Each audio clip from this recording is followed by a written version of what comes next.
welcome back to another Nextlander podcast. Here we are in the middle of April. April 15th, as some would say in the United States, it is officially tax day. Hope you got your stuff. Is by the time you're listening to this, and it's probably too late. Alex Navarro, how are you?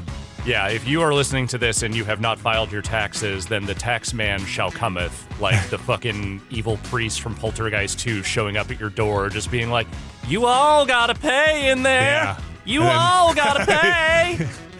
And then Brad Shoemaker. Wait, I can never remember if you've seen Poltergeist or not. Yes, That's a Poltergeist it. 2 joke, Yeah, but yeah.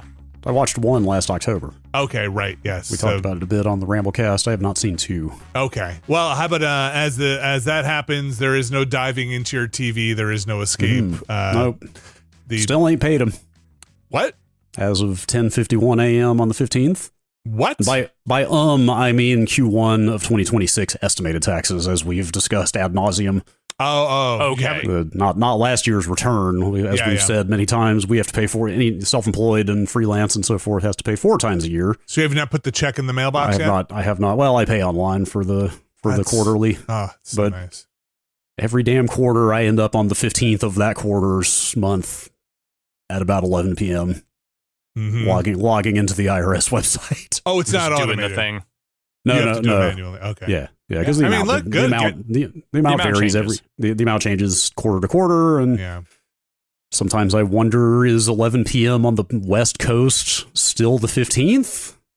I think that is. I've had it show up in the like audit log and the payment record as the 16th a couple times. Ooh. Nobody ever showed up at my door. I don't think they care that much as long as they get their damn money. Yeah. Give them my money. Yeah. I mean, I guess if they really wanted to care, they would care, but I think you'd be okay. I think it's more if you estimated don't taxes. pay. Yeah. For the company, we still have to mail one to California, which is it's the only one left we have to mail, so I have to always write a check. Interesting. Yeah. You ain't got acquainted with the old California Franchise Tax Board? I'm going to say the California Franchise Tax Board and the withholdings and whatever long MSFO, whatever I have to address that thing to every year. I've got a page open on good old ftb.ca.gov right now. Their site is better than most. We have had to look at taxes in multiple municipalities and states, and I'm going to say California's is fairly easy to navigate and feels unified. We're all small businessmen now. The tiniest. Now, New Jersey's, you start out okay, and by the time you get to where you want to go, it looks like a 1997 Yahoo page where you're just like, this is just blue text on a white background with the default styled like input box. I'm like, I don't. Did your styling break? I'm just gonna keep going forward here. And they also just the way you have to log in is very weird. Anyway, I always mention this around this time because there is always somebody in our chat somewhere or by email messages me and be like, oh my God, thank God you mentioned something I had forgotten. So I'm just going to bring it up every year. That is, it's tax season. What are you going to do? Yep. Pay 'em. Was it don't pay him? Well, I mean, I cannot, in good conscience, go out there and recommend people not pay their taxes as much as I don't want to, and I understand most people, especially not wanting to right now. I think it would be irresponsible of me to just say that. There was a report I was listening to on the radio where it was about people who send in letters with their tax returns that explain why they're putting in certain amounts or not putting in certain amounts, and I wonder, as an IRS agent, what you do with that information. You're like, it was a very compelling letter. I never read anything like it. Sorry, Mr. Jones, you still need to pay your taxes. Yeah. Look, I have a now that I have done my public service to our audience that may or may not know it is tax day and that they are too late to get that done. I have a request from or for our audience. I need to figure out a good way to make a sitting to standing desk, or at least a desk that is adjustable for my electronics or mini painting situation, because I hunch over that desk. Right now it is very low.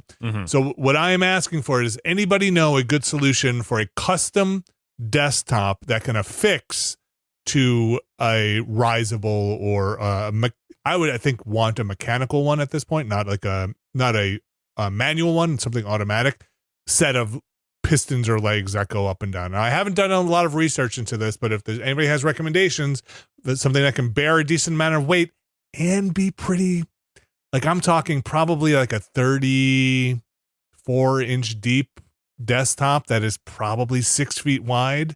Like that's what that's what I'd be looking to like up and down raise for something like that. Nothing. That's not nothing, and probably a solid wood top. And I want to dance on top of it, so I'm gonna be using it as a platform. But I realize I want that to be about chest height, and I can't make my seat low enough for when I'm working on stuff like that. Otherwise, I just am hunched over like a goblin over that stuff for too long, and ain't got the back for it. Is it time to head to IKEA? No. Check out the old butcher block countertops. I bet that's super expensive at 32 by 6 feet. How about 6 feet and 2 inches for $169? How deep is that? That doesn't list here. It's 1 1/8 thick. Don't see. Okay, I mean that's not bad. I mean, I would do it on this listing. Wait, what? That's impossible. Keep talking. It's got to be here somewhere. Yeah, I've been debating what size depth I want to go. That's a good length. That's a good length. And the thickness, I don't mind that at all. That's a good thickness. Yeah, thick oak veneer.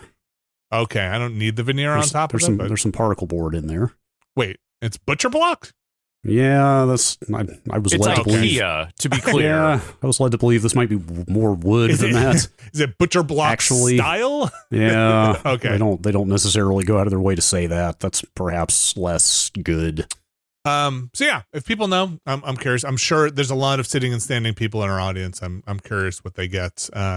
We had those ones that could sit on top of the desk at work. Remember those? You can pull them up. I did not love that style. But anyway, I need to not be hunching over for that long. I am currently trying to recap or put new capacitors on that 528E compressor thing that I had that people remember before we got these DBXs. Mine would flake out once in a while and it'd be like, and that is my current project. And it is a great project because not only do I get to do some fun soldering and weird stuff like that, it's one of those things that there is like one person on YouTube who does it, some older guy who probably, and the videos from like 15 years ago, and God bless, I hope he's still around, but he's like the only person showing you like, okay, here are the capacitors you need. And hey man, this is, I'm going to recap this I love a crusty old electronics analog grognard kind of guy who is like, this is the video for this. This is it. Yep. He's the one person who filmed himself doing this. Is like, I just repair these, and this is what you want to do. And you know, a lot of people will say do this. Do you know for a fact that recapping it will fix what's wrong with it, or is that a stab in the dark of just like, it's worth trying and see? I do not know for a fact, though I did go in and check some of the capacitors while they were in line, and their ESR, which is when a capacitor starts to go, it starts to have internal resistance. It started to be a little higher than I would have liked, though when I was also testing it out, the signal would drop out with some loose buttons in there. So there are some switches in there that do seem like they could be resoldered in to be a little tighter. Some of the buttons and the pots, also the potentiometers could be clean. They get a little noisy, but you don't change those. I don't muck around with those too much. So, it was not an inexpensive order from DigiKey. It was the switches that are in that thing are like fairly expensive, like almost $7 a piece for a switch in there, and they were out of stock, and somehow they were also had a tariff on them. I guess they're coming Everything in does. from the whole thing. But I just enjoy doing it. I just want to recap it anyway. Sure. And well, that's all that really matters. If it's something you want to do, then yeah, totally. Yeah. I should recap something sometime. I should find some. My original Xbox needs new capacitors in it because I had to yank some of them out because they leak, as we well know. I think that's just one. That's the clock one. Well, right? I had more than one leaking. So I removed at least one load bearing capacitor. Oh, ruh-roh. Not just the clock one is fungible, but some of the others are not. Oh, so it just will not boot up? Yeah, it straight up won't turn on at the moment. Okay. Yeah, go for it. Yeah, put them in. Yeah, give it a shot sometime. Maybe. I don't know. And then you make a video, and then you could be the crusty old guy being like, here's how you do it. Here's how I'm going to go. And do it with your neck brace on. So it's just like, you need to grow more of like a great big bushy beard, though. I think that kind of needs to go with the look. Or like really like gnarled up hands that are just kind of like in there showing stuff with just like, oh man, look at this guy. Yep. This guy's been in some shit. That's just solder burns all over his hand. Speaking of faulty audio processors, the clock is ticking on this DBX. We still haven't done the return on it? I think I'm down to about 6 months left to RMA it before the warranty runs out. Okay. What's holding you up at this point, apart from your neck? Well, currently I can't lift anything. Like, carrying it the mile plus to UPS is a problem. Okay. Until the restrictions on what I can carry are lifted, but after that, nothing. But it's not in line anymore, right? No. It's out. Okay. Sit in the corner. Nobody puts DBX in the corner. That's right. How did I end up with the one DBX that seems like it's not fucking up? Mine generally seems okay now, though. You keep yours turned on the whole time, Alex? Basically, I don't turn it off unless I'm just like specifically rebooting stuff in my power chain. Yeah, mine I generally keep on all the time too, and I think it's okay, though I just like the 528 better. And so if I can get that one back in. I think it's generally, I did have to open it up that one time. Remember, Brad? I opened it up and I spit on it and gave it a kick. And maybe, like you had said, this is getting into off on a tangent, but something was touching something, grounding out inside. So I don't know. I just flicked all the buttons and didn't really do much in there. Electronics. You gotta love them. No, I don't. If only I had a tiny little child who running around on my back to just go 1-0-1-1-1-0-1-1-1-1-1-0-1-1-1-0. You know what else is electronic? What? Video games. Oh yeah, I've heard of that. There's your segue. I'm just going to come out and say this. I think Pragmata is like one of the best games I have played in a while. Wow. Really? I don't know how you guys feel. You may not agree, or I don't know how far you are, but I'm not there yet. I'm more impressed by that game than I expected to be, and I had pretty high expectations. That's great. Interesting. I will say, I don't know how you feel, but I feel like Pragmata is maybe one of the most video games I have played in a while. It feels like a nice throwback to just video game. It is a game-ass game. Yeah. That phrase came to me playing this because I called it a B game. This was before it came out, to be clear. I hadn't played it when we recorded the Planorama. I don't think I had started it at that point. Mm-hmm. You had played it at I played it at Summer Game Fest last year, so I had touched it before, but I hadn't played the final. And the point is, I called that, and Saris was the other one where we were talking on the Planorama, and I was like, I'm excited for these B games to come out, and then I was like, wait, B game kind of sounds like a backhanded compliment. Like, some people might take that to mean like these games are like lesser or something. Especially the East Coast, did a lot of work to try and dispel that notion, because I don't think a B game means a quality distinction necessarily. It's more about budget and scale. Yeah, but some people are just always going to take the letter grade to mean, this is a second rate.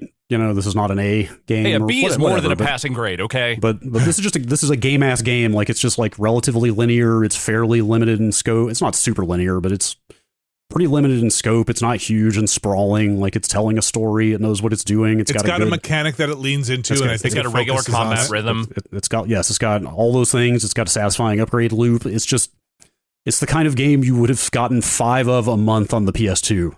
Right. And now you get one every 3 years. You know what I mean? It's also $60. Yeah. Not 70. So yeah.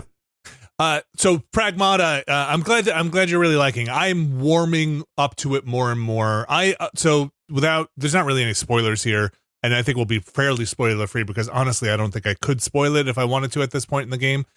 The part I'm up to is I just did all the sign or the beacons I needed to do to get rid of the big wall in front of me. There's like six of those. Like, you got to go find these beacons and hack those.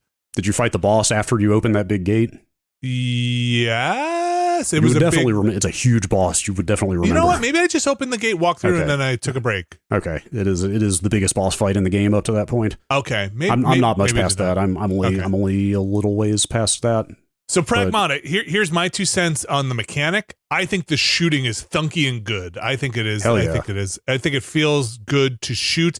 I think sometimes there's a little too much shit on screen for me to discern when somebody's targeting me. But the little girl on your back is always like, somebody's targeting you. Yeah, it's weird how much I did have to. The only change I have to make is to up the camera sensitivity so I can spin it faster, because there are frequently things trying to kill you from 8 different angles, and I'm surprised how much her voice call-outs have actually started to become crucial, because like there's enemies that charge you. Yep. And sometimes you'll be fighting multiple of those, and she'll let you know when another one is about to charge you from off screen, so you can dodge without even seeing it coming, which is helpful. So it's the enemy, the one that I get tripped up on the most that I try to target first are the floating ones that shoot you. If you stand still too long. Yeah. Because in a crowd, sometimes they can hide a little bit. And so Pragmata is, we should say what the core mechanic is. It's the game where you have to play like Pipe Dreams, or you have to play a little tile puzzle game every time you want to kill a robot, kill an enemy. Yeah, I like less Pipe Dream, like more. I'm not quite It's just sure, a little grid-based puzzle where it's trying to just navigate obstacles and also hit certain things on the board, so that you basically start boosting your damage with each one of those you hit. It's just an ultra simple pathing-based little tile puzzle game type thing. But it's real time. It's real time, and it pops up anytime. It's a third-person shooter where that little puzzle pops up anytime you aim at an enemy, because they barely take any damage until you hack them by doing that puzzle. Yeah. Which they sounds quote like unquote open up. Yeah, they open, which sounds like it would be a big burden, but I actually think is like really satisfying. Yes. Like it adds an extra thing to do while you're managing a combat arena that, like, Vinny, you've also, because you're right about where I am, just saw they have started throwing you into situations where there's like 8 enemies at once. Gets a little hairy. Well, they give you a lot of other tools that we'll probably get to in a second here, but let's talk about that mechanic first, because this is why I think I'm warming up to the game. While you are doing that, when you aim, it pops up on the upper right of the screen, and you navigate it with the face buttons to kind of take control of it. You have full mobility control while you're doing that. So and it kind of remembers where you were. So while you're doing that, you can be dodging and moving around while you're still trying to hack it, as long as you're within range of the person. And I think that has really made me appreciate the design of that game much more. 100%. And in fact, like those they're almost like giant babies, the ones that are sort of like giant Terminator looking humanoid ones that can stop you from hacking pretty hard and do a lot of damage and stuff. Like, I realized at a certain point, not only does it save your progress, like if you have to pause for a second, if you disengage the puzzle and run away and then do it again 10 seconds later, all your progress is still there. Yeah. So those guys, their weak points are on the back. Yep. And they have like charge moves and stuff, and like that belly flop they try to do on you where it exposes their back, and so you can prime the puzzle and get it one step away from activating, wait for them to do one of those moves where they expose their back and then pull it back up and finish it and then just wail on them. So it's super satisfying to do stuff like that. The thing I haven't tried is setting that up on multiple enemies. I haven't seen. I don't know if it tracks each enemy independently, their progress, or if progress overwrites another hacking. Because each enemy also has a different grid. Some are smaller, some are bigger, some have different things on it. So the setup is basically you're going to check on the moon. It's the future. Moon's not communicating.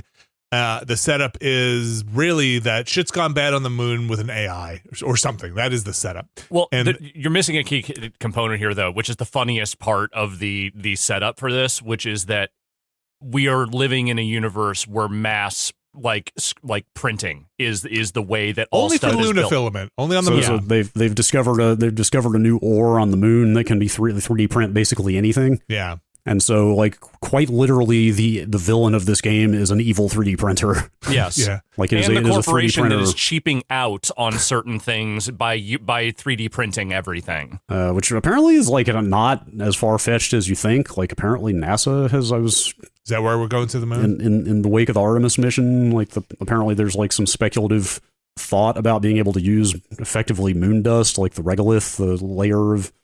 Like they think they might be able to 3D print things on the moon out of parts out of moon stuff. Luna filament, moon gunk. You're called in to be like, I guess nobody's heard or there's been a communication blackout with the moon team. You're with a special group of moon check-in people. I'm just going briefly astronaut through this. soldier types. Yeah, and like your guy's name is Hugh, which I suppose is supposed to be you, because every time they're like, you, what are you doing? Anyway, you're Hugh. You lose contact with your team, but you do meet a precocious little girl who is out of the gate. She's a little android robot. Yeah, there's doesn't take long. Zero mystery. In fact, it's like core to the characterization, and that's why I wonder. And Hugh doesn't seem that put off by it, really. Not really. Like confused, maybe, but reviews seem very positive of this game. I haven't read any start to finish, but looking at headlines and scores, it seems pretty well received. But I did wonder early on if there would be a category of people who find the little girl annoying. I do. But I'm warming up. I did initially. It didn't take long for me to get over it. She's both cute and annoying. I think that lasted about 30 seconds for me because she has the affect of a child. Yeah. But the brain of a computer. And I think they do a pretty good job of blending those two things together. Where she's like, and she also, it's an idea of a child. She also has some just straight up manic gremlin energy to her. Definitely. But it's her thought process is very computer like as she tries to understand the world. So it sounds like it's coming out of I don't know, what is this, like a 6-year-old roughly? 7 at most, I think. Like it sounds, or 5, I don't know, but it sounds like it's coming out of a child's mouth, but all of the conceptions of how things work are very robotic or very machine-like in a way that I think is really fun. I would say sometimes they just sound like, kid who's been locked in a room her whole life, right? Sometimes it's like, oh my gosh, what is this? A skateboard? What do I do with it? Why would you go on wheels? Do I take it with me? So you're saying she's homeschooled? A little bit. Yeah. I'm coming around because she is kind of adorable in some places. And in some places I'm like, all right, I think maybe I'm less annoyed with Diana is what they call her. I forget what her designation is. It's DI and then a bunch of numbers, basically. I think it's the interaction with Hugh and Diana that feels like they are 1,000 miles apart when they're recording it. Hugh's got a weird vibe to him, man. Hugh is just like, I feel like, I don't know. He's a little gruff, I guess. I don't know. Not even gruff. It's like, it's a weird vibe.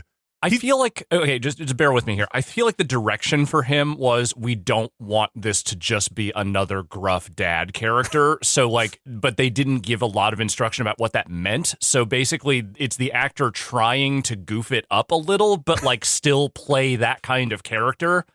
And I'm not sure it completely works. Yeah, I mean, there's some of the optional dialogue. If you talk to her in the home base, you find out he's not married, he doesn't have kids, he kind of doesn't like kids, and that's all pretty standard and like me stuff. But you love kids. There is some there is some background there that.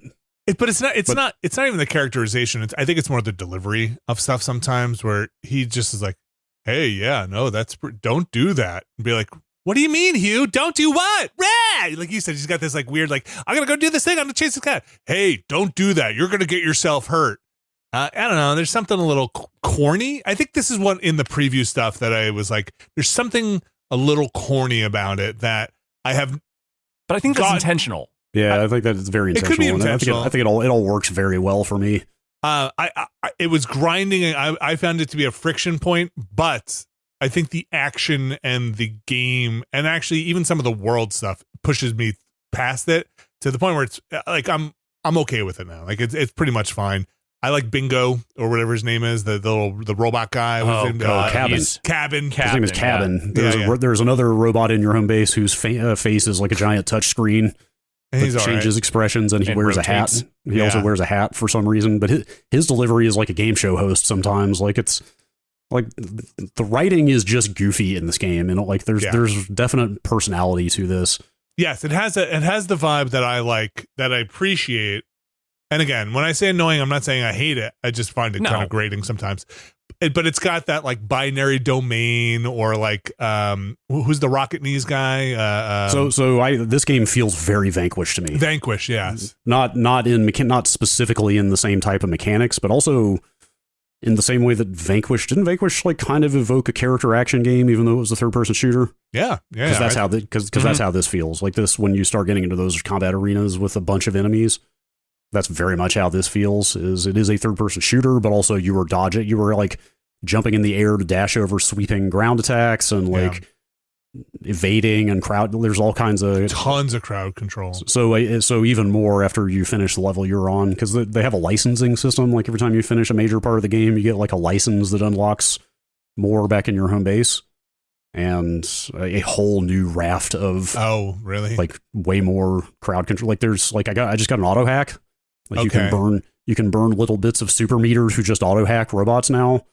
So there is a decent amount to the depth of this, right? So like you have your standard weapon, which almost reminded me of the it doesn't operate anything like it, but it just kind of reminded me of the default Dead Space gun. It doesn't change, it doesn't turn, it's not a line gun, it just kind of looks just like a pistol though. Just a pistol. It's got 6 shots. They auto refill kind of slowly once you reload, and you put unlimited ammo for that. Then on the left side, do you know what they call it? It's like not tactical, it's something else. I forget. It's like it's your hitting guy's hard gun, right? It's your damage set of weapons. The left is basically a shotgun and a charged sniper rifle so far. I mean, you get more weapons. The right is a grenade launcher or a like net. And the grenade launcher is more of a AoE crowd control thing. It's not that necessarily for damage. Like one is for damage, one's for crowd control, one is for like defensive. Like they're like a decoy. Yes, on the bottom. Those can't be reloaded. No, you just have to find more of them, but they are absolutely everywhere. I know. Just use them if you're playing this game. Just use them. Coming off of Resident Evil, I was still in like resource scarcity mode, so I kept trying to not use my stuff. They throw so many, and they also throw power ups at you to use in the little hacking puzzle. Yeah. So then there's are those called nodes in their parlance? I think that's the term. Yeah. So then the nodes are basically Diana's power ups, which I think so far I got damage, stasis, and multi-hit. I think they're the ones that multi-hack that'll hack multiple robots in an area. And that's a super cool mechanic, is you have to pass through them on your way to the completion of your little snake-like puzzle thing. Yeah. And if you do, it'll trigger, but they are limited in use. But you get tons of them. They just unlocked more of those for me, and I also just unlocked like new hacking modes, basically, where it changes the purpose of the default tiles that are on the board, not the power-up ones. Oh, so it's not just extra damage? So like not only can I auto hack now, I can also equip a different type of hacking mode than the one that you start with to make the hack behave differently when you pull off a hack. Like there's just like a shocking amount of customization and options in this game, I feel like. Yeah, it's really thought out. But also it lends itself to that because the hacking just adds a whole extra layer of mechanics to the shooting. Even my kids were like, "Oh, I've never seen that before." I'm like, I've never seen that before. There are a lot of very cool ideas for building on that core mechanic. Like the only thing that I found annoying in the game so far, but I think it's intentional, is that pistol. Because you don't reload it on the spot, it recharges shots. Yeah, like slowly over time. Quite slowly. Yeah. And you only have 6 shots, and if you shoot the 6, which is very easy to empty the gun quickly, you just have to dodge around for a while as the bullets very slowly recharge. Or hopefully another thing drops, which they do quite often. Yeah, you can use the other guns, but again, those only come with 3 or 4 shots apiece, and they're gone. So I've been like dumping all of my upgrade resources into the pistol. But you really feel it though. Yeah, like the basic robot, just kind of bipedal robot enemies that you start fighting, like when those things went from 5 headshots to 4 and then to 3 as I upgraded that pistol in killing them, like you really feel it. It's like, oh man, these guys go down way faster as I am. I think I'm up to 8 bullets on the pistol now. And I think there's also, along with the upgrade path there's damage on the gun. You get, or at least where I'm at in the game, and maybe you've opened up more, there are 3 places. There's a lot of upgrade trees, but the main one for character traits are your health, your main gun damage and reload and speed and bullets, and then Diana's damage from a hack or her hack open time and how long they stay kind of open after you hack them. But I think there's also, like you said, nodes that make it more damaging when you finish a hack, right? What's your multiplier for the damage? Most enemies have weak points. Some are hidden and super annoying. Some are like headshots matter. This is like headshots matter the game, right? This is like find their weak point. Or weak points matter, actually. Yeah, weak points. Because some of them have like canisters on their back or like stuff like a turret that pops up. The other thing though is you're doing like kind of a whole other tier of upgrades over time with a different currency. There's like 5 or 6 currencies. There's a different currency that not you're in a doing bad way, like not necessarily. You get used to it pretty quickly. Way, just in a kind of standard video game upgrade way. Oh yeah. But it's like, you need, what is it, pure Luna filaments to do a certain upgrade, something like that. Yeah. And that'll get you things like, hey, you can dodge one more time with your thrusters, or you get an extra health canister. You're pretty fragile. Like you can't sit there and tank hits. I don't think I've died yet, but I've come very close. I definitely died. It's kind of cute when you die. Like I've definitely gotten down to like 5% health and just barely made it out before. But like the point is, it's not an easy game. Like like you said, you take a lot of damage. You can die in 2 to 4 hits in a battle. Like I highly recommend maxing the dash ability as soon as you can. Yeah, because the more times you can dash, the more times you can get out of the way of damage. This does bring me to my main criticisms about the game. I think I'm a little less enamored with the combat in general than you guys are. Like, I think the puzzle thing is kind of neat and novel, but like I can't say that I'm finding it that fun to play around with. The shooting does feel fairly good, but in the early goings, it's very lumbering, and it doesn't really feel like you can do a whole lot. That changes eventually, and you does start to feel more dynamic as you start getting upgrades and things. But initially, it's a little kludgy, but I got over that. This game does a thing that I find a little annoying, which is that they tell you when you select your difficulty at the beginning of the game, when you die, you can change it. What they don't tell you is that they default the button, which is X, to change it instead of, like another button that you wouldn't normally pick. So basically, the first time I died, they were like, do you want to change difficulty? And I just hit X like reflexively and realized, wait a minute, I just changed the difficulty without realizing it. Oh, and it doesn't confirm or anything? No, it just does it. And I think you do have to hold it down or something. I didn't really realize what I was doing in the moment. So you can go back and change it again, I think. Yeah. But like it's one of those things that's like, okay, maybe that's a little pushy on the I don't need this yet.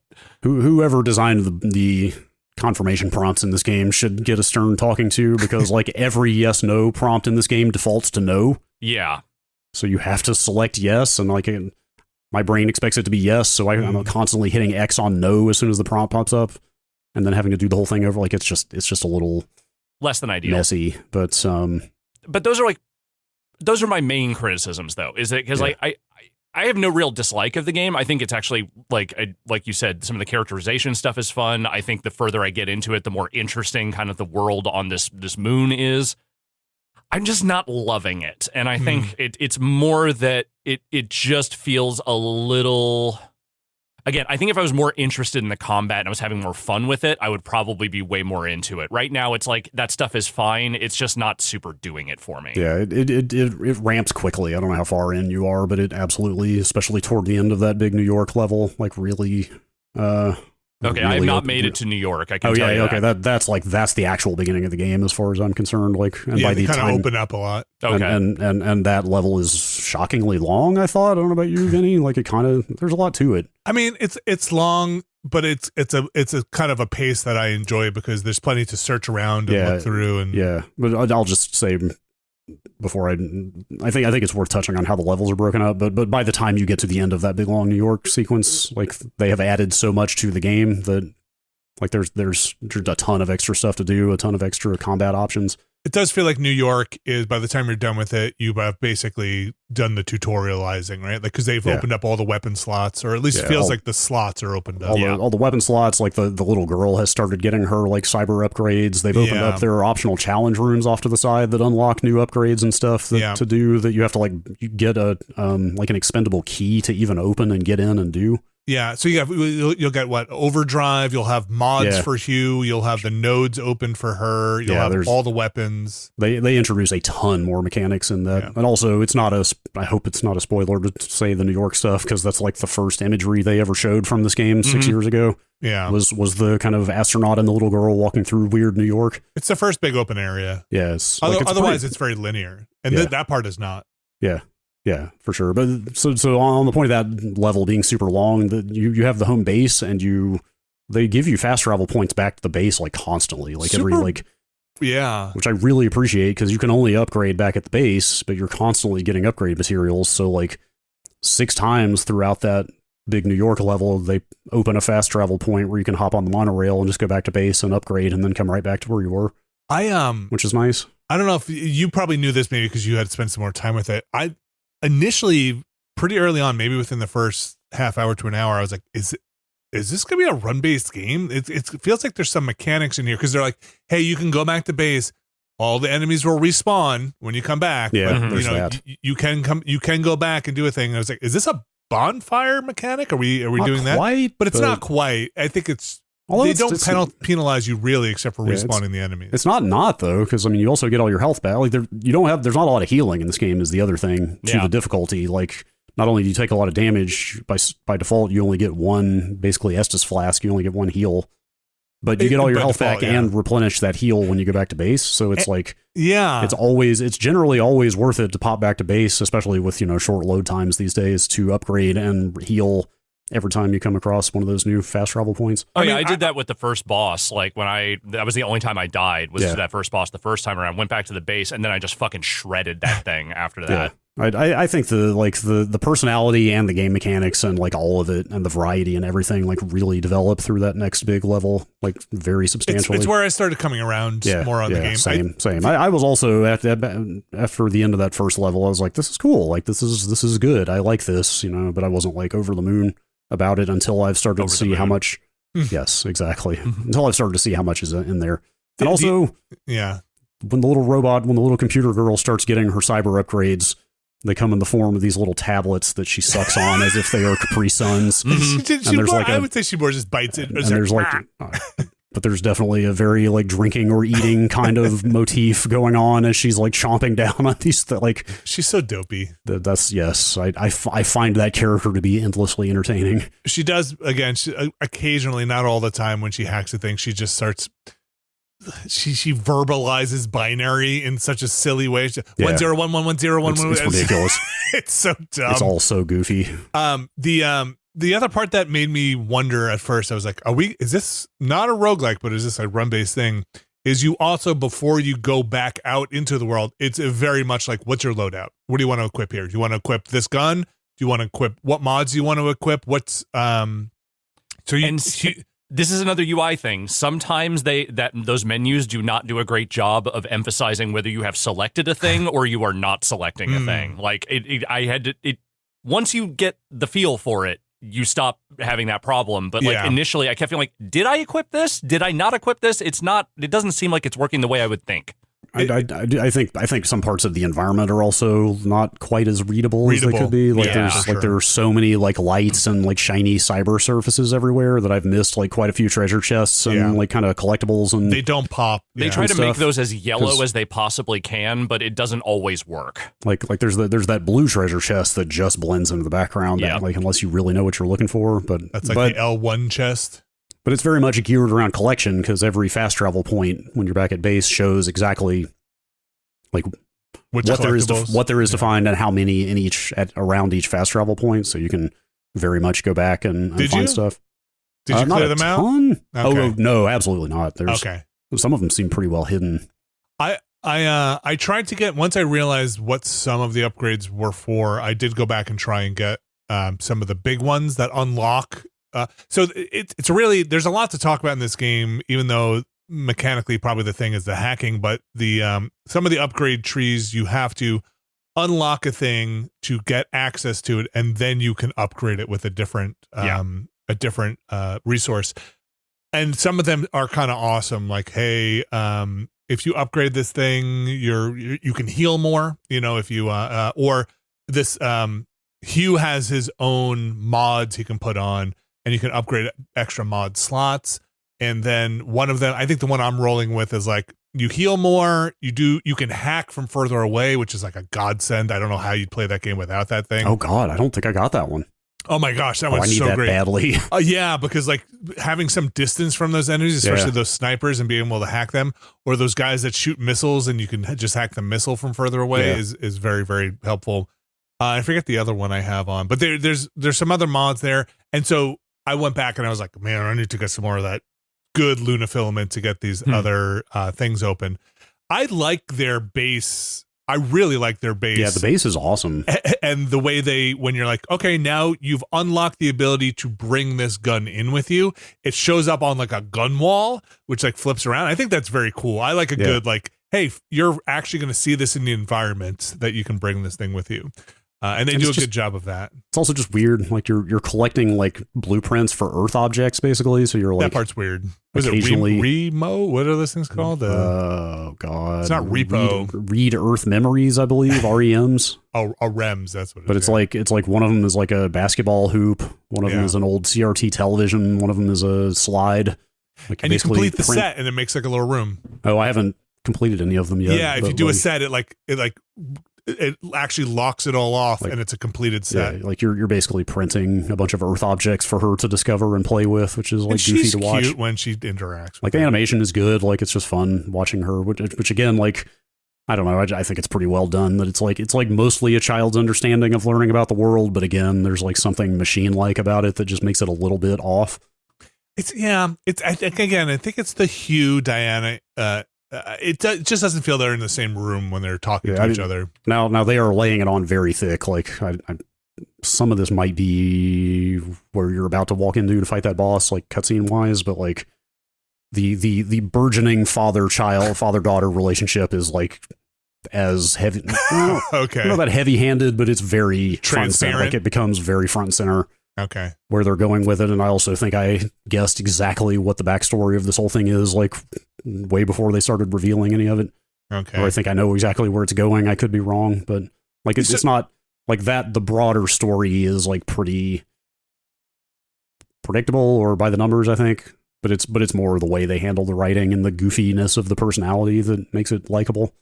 And again, I think the thing that makes me want to support this game, even though I'm not like overly in love with it, is that I just love the idea of a major publisher putting out a game that isn't meant to be the biggest fucking $1 billion AAA explosive thing. Like Capcom, they have that. They have Resident Evil this year. So here's Pragmata, a game that's a little bit cheaper, a little bit shorter, and a little bit more like old video games. By old, I mean like, a generation or two. And like pretty good in most respects. Like it just feels like, hey, we greenlit a thing that isn't going to be our biggest breadwinner this year, and that's okay. Yeah. Do more of that. Totally. Like it's just a game ass game. Like yep. With the two exceptions that again, I think the puzzle over top of the third person shooting is like Finney said, like that is actually genuinely new and feels fresh and like something I haven't seen before. And it works. And again, generally, like at least for me, like I think the general tone of the writing and the personality of the characters is more interesting than I expected it to be also. TBD on that for me. I think I want a little more tooth, and the whole thing feels a little saccharine right now. It for sure is, but yeah. So I think this is not or does not feel like an edgy game, right? No, it's a very sweet robot shooting game. And we'll see where it goes. It's corny, but not embarrassing. Yes, it is not embarrassing. By no means unbearable. It's not predictable the way they're doing her relation to her surroundings necessarily, or I don't think it is. Yeah, I'm making a little bit of a face. I'm again little TBD. There is some more stuff after where you're at.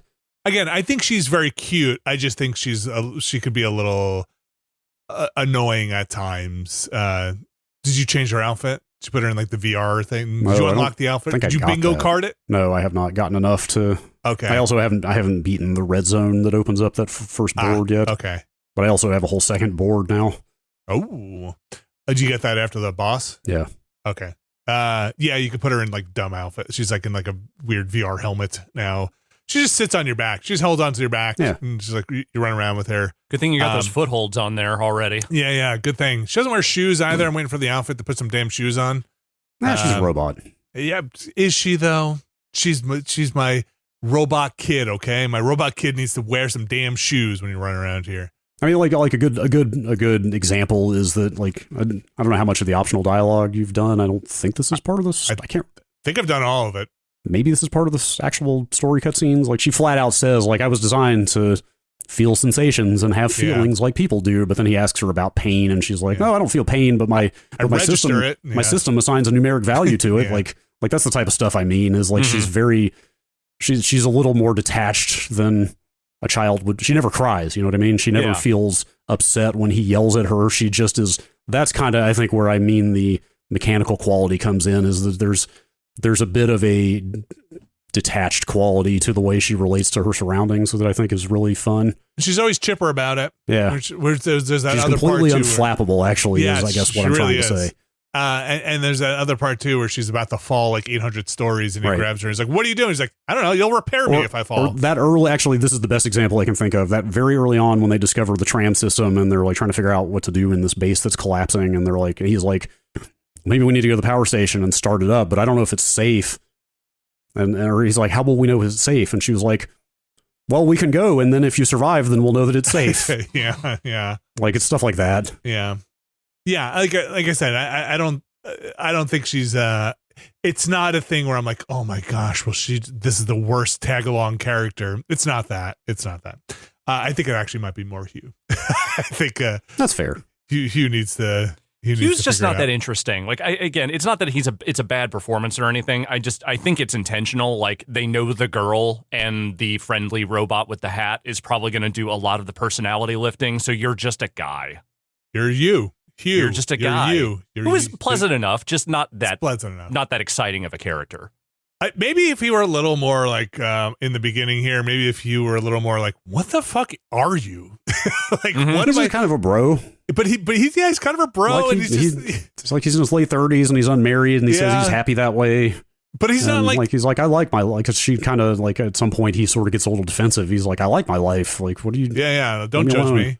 But he's not like he's like, this is kind of weird that they'd make a little girl robot who's like, he's just kind of like, I don't know. That's the stuff where instantly, as soon as I saw what the tone of the writing and stuff was in this game, and I've gotten like one email that you uncover that now reinforces my theory of exactly where that's going. Okay. And why she exists.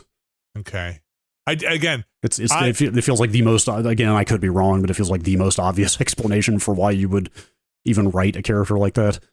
I got to give a tip of the hat to Capcom. They are, kind of like you said, Alex, good for them for publishing this game, but also they just seem to be on a consistent hit record. I mean, they have been for... Yeah, that's what I mean. Like they're 8-10 years at this point. Like they were kind of down for a while, but they have been extremely back for quite a long time. I don't know if that last Monster Hunter did what they wanted it to do, but like I think they are just putting out consistency. Not a little of it. Yeah, Wilds didn't super do it for me, and like I liked Requiem quite a bit, but I had my issues with that as well. But there's still generally a pretty good baseline of quality from them.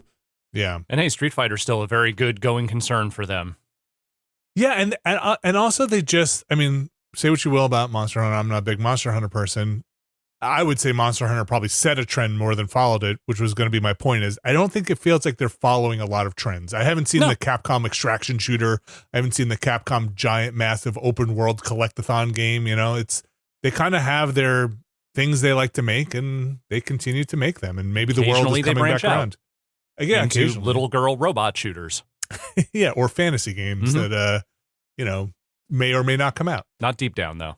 They should put out Deep Down. I was just about to say that. That's right. It's got to be sitting on a hard drive somewhere, right?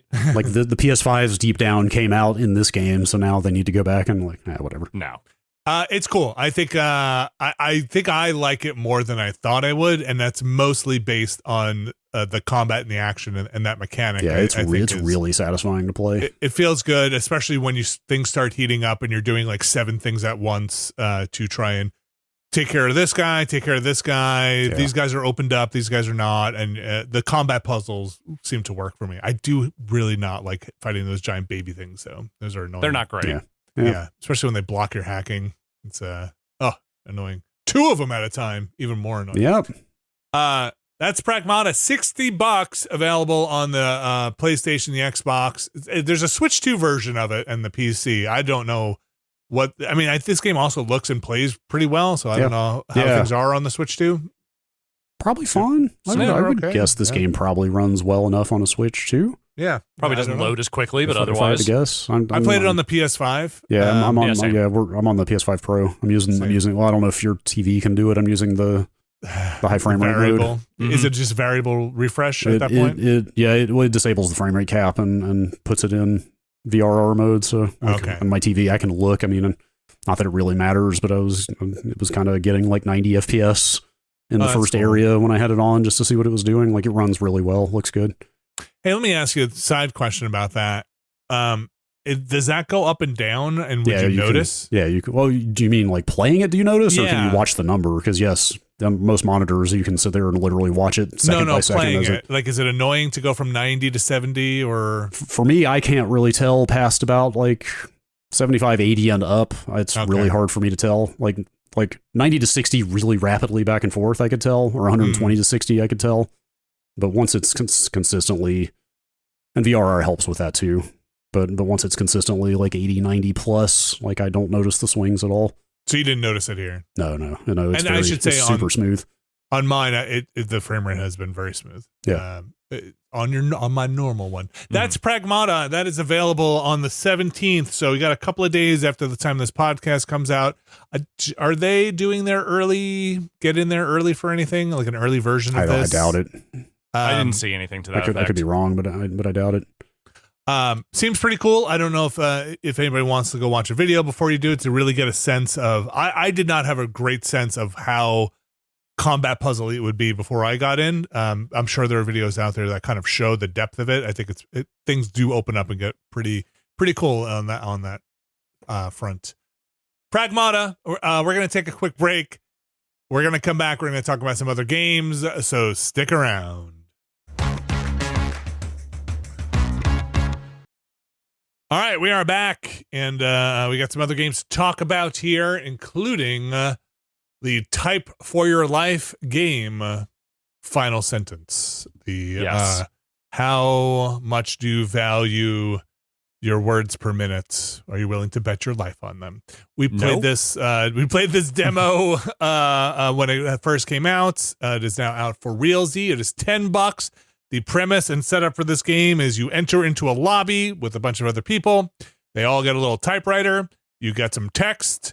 There is a person pointing a gun at you, basically. It is then every time you make a mistake, it gets logged. By default, I think it's 3 mistakes, and they put a bullet in the chamber, spin it, and then pull the trigger. You have a 1 out of 6 chance, as are the odds in a Russian roulette, to die.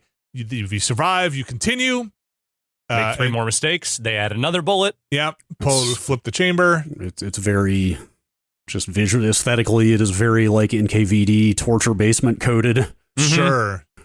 Yes, it is dystopian to an extreme here. It's also got, to me, feels like something, the bureaucratic nonsense of it is like a little Brazil or something. Like, why are we all typing this nonsense? Nobody knows, but you must. Doesn't matter. Yes, you must continue to type. What would you say? The guys are like in trench coats? I barely look up at them. Like holding guns. It's vaguely Hillgas looking. Yeah. I mean, it all just looks kind of 30s totalitarian to me. A lot of guys with fucking John Hurt in 1984 haircuts.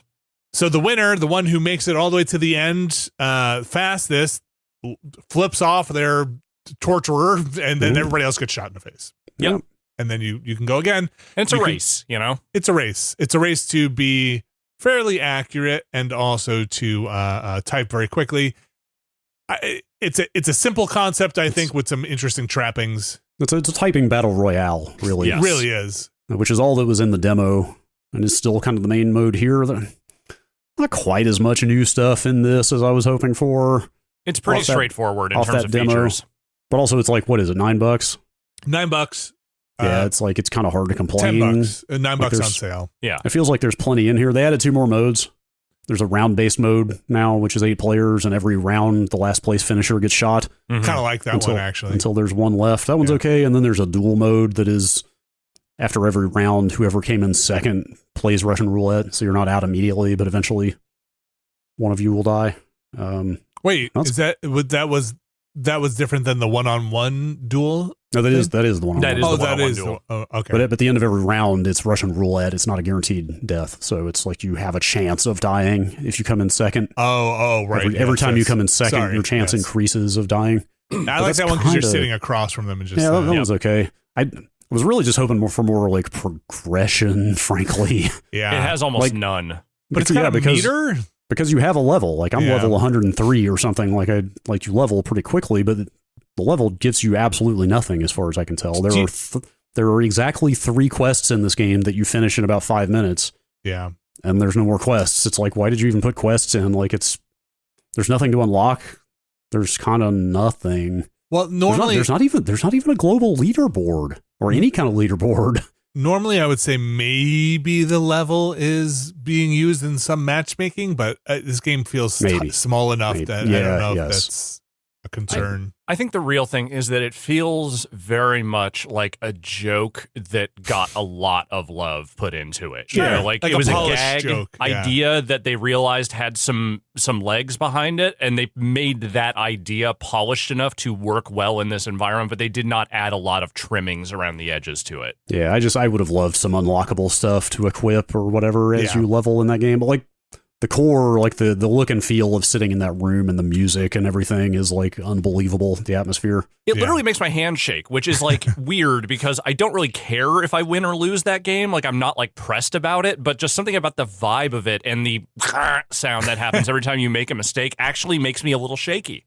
Yeah, it's mostly silent except for the clacking away, but there is proximity chat, so once in a while you do get somebody mouthing off or talking. I think the thing that they added, which I do appreciate, is there's a decent amount of customization in some of the modes or the private games. So you can choose the text you want. You can choose how many mistakes to start the whether roulette. Capitalization matters or not. You can choose whether caps matter. You can even go so far as to say when a mistake happens, do you skip the letter? Do you go back to the start of a sentence, or do you just time out for a second? And those are interesting. I think the setup is great for what it is. I think for $10 this is great. I do think a little more on the progression would have me try a little more to achieve. I think that's what you want, Brad, right? You want to be rewarded for winning more than just being able to flip off your captor. The other thing is I wish there was more text in the final version, which there's like I was seeing repeats in the Battle Royale mode in the first half hour, which is a real shame. Yeah. There's some of the ones they put in there are pretty clever. I mean, some of them are awful. Like, some of them are. Oh, the one that's all fucked up words. That's the very first one I ever got. Was the one that preys on that feature of your brain where words that essentially like begin and end as they should are legible, even if they're all jumbled in the middle. Yes, like that's what that every single word in there is just like a little bit jumbled up in the middle, and so you have to fight your brain's desire to type it normally. Like it's a nightmare. Yeah, there's some clever stuff. Like there's a whole category of game review stuff, funny. Which it's not snippets from game reviews. It's little blurbs about them, like summaries. Jeff's Kane and Lynch review is in there. The Kane and Lynch review is in there, and some others. There's like a SimCity one from Polygon. The Polygon SimCity 2013 review is referenced like this. Whoever made this game has a weird knowledge of the history of game reviews. Yeah, it's a neat, cool, self-contained thing. Brad, you were killing it. I think as somebody who was not killing it, to be able to have a little flair on would have been, I think, neat. You know, like maybe the return bell on your typewriter could be a little different. Something.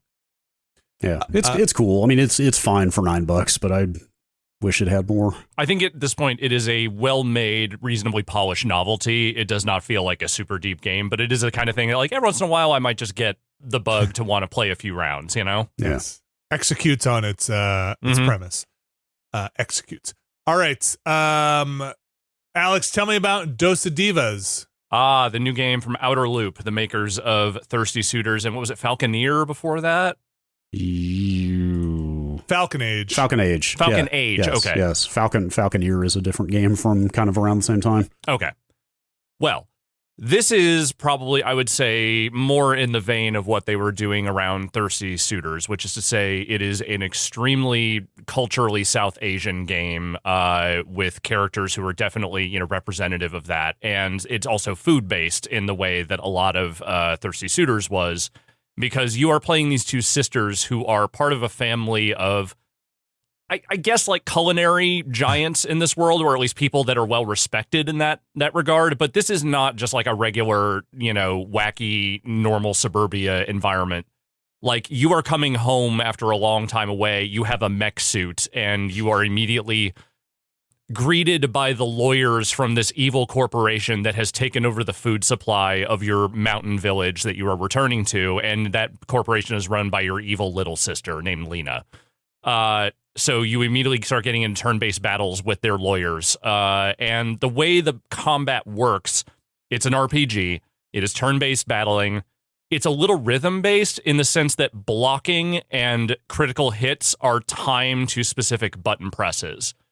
That has been my biggest challenge so far with this game, is that I feel like I am just not quite dialed in 100% on the timing of that stuff. Not so much that it's like negatively impacting me, because I'm still getting the blocks and I'm still getting the hits, but I feel like I'm not getting the perfect timing yet. And I'm not sure if that's just me or something about the game I'm just not locking in on. But also all the different status effects and sort of like attack types are based around flavor profiles. So you have sour, or you have sweet, or you have, things like that. And eventually, what you are trying to do is, I think, figure out what's going on with your evil sister and all of that. But the vibes are just like, hey, you're in town now and you have this mech suit and you are helping people, you are fighting battles, and I'm not as immediately in love with it as I was with Thirsty Suitors, but I like it a lot kind of out of the gate. Like it does not take a long time to get going. It pretty much drops you in to what's going on very quickly. And the mechanics, while I'm not 100% dialed in on them, seem at least clever, and it has a ton of personality in the way that Thirsty Suitors did. Have you been to the cooking dimension? I assume you have. Yeah, so the cooking dimension is a thing. What is it called?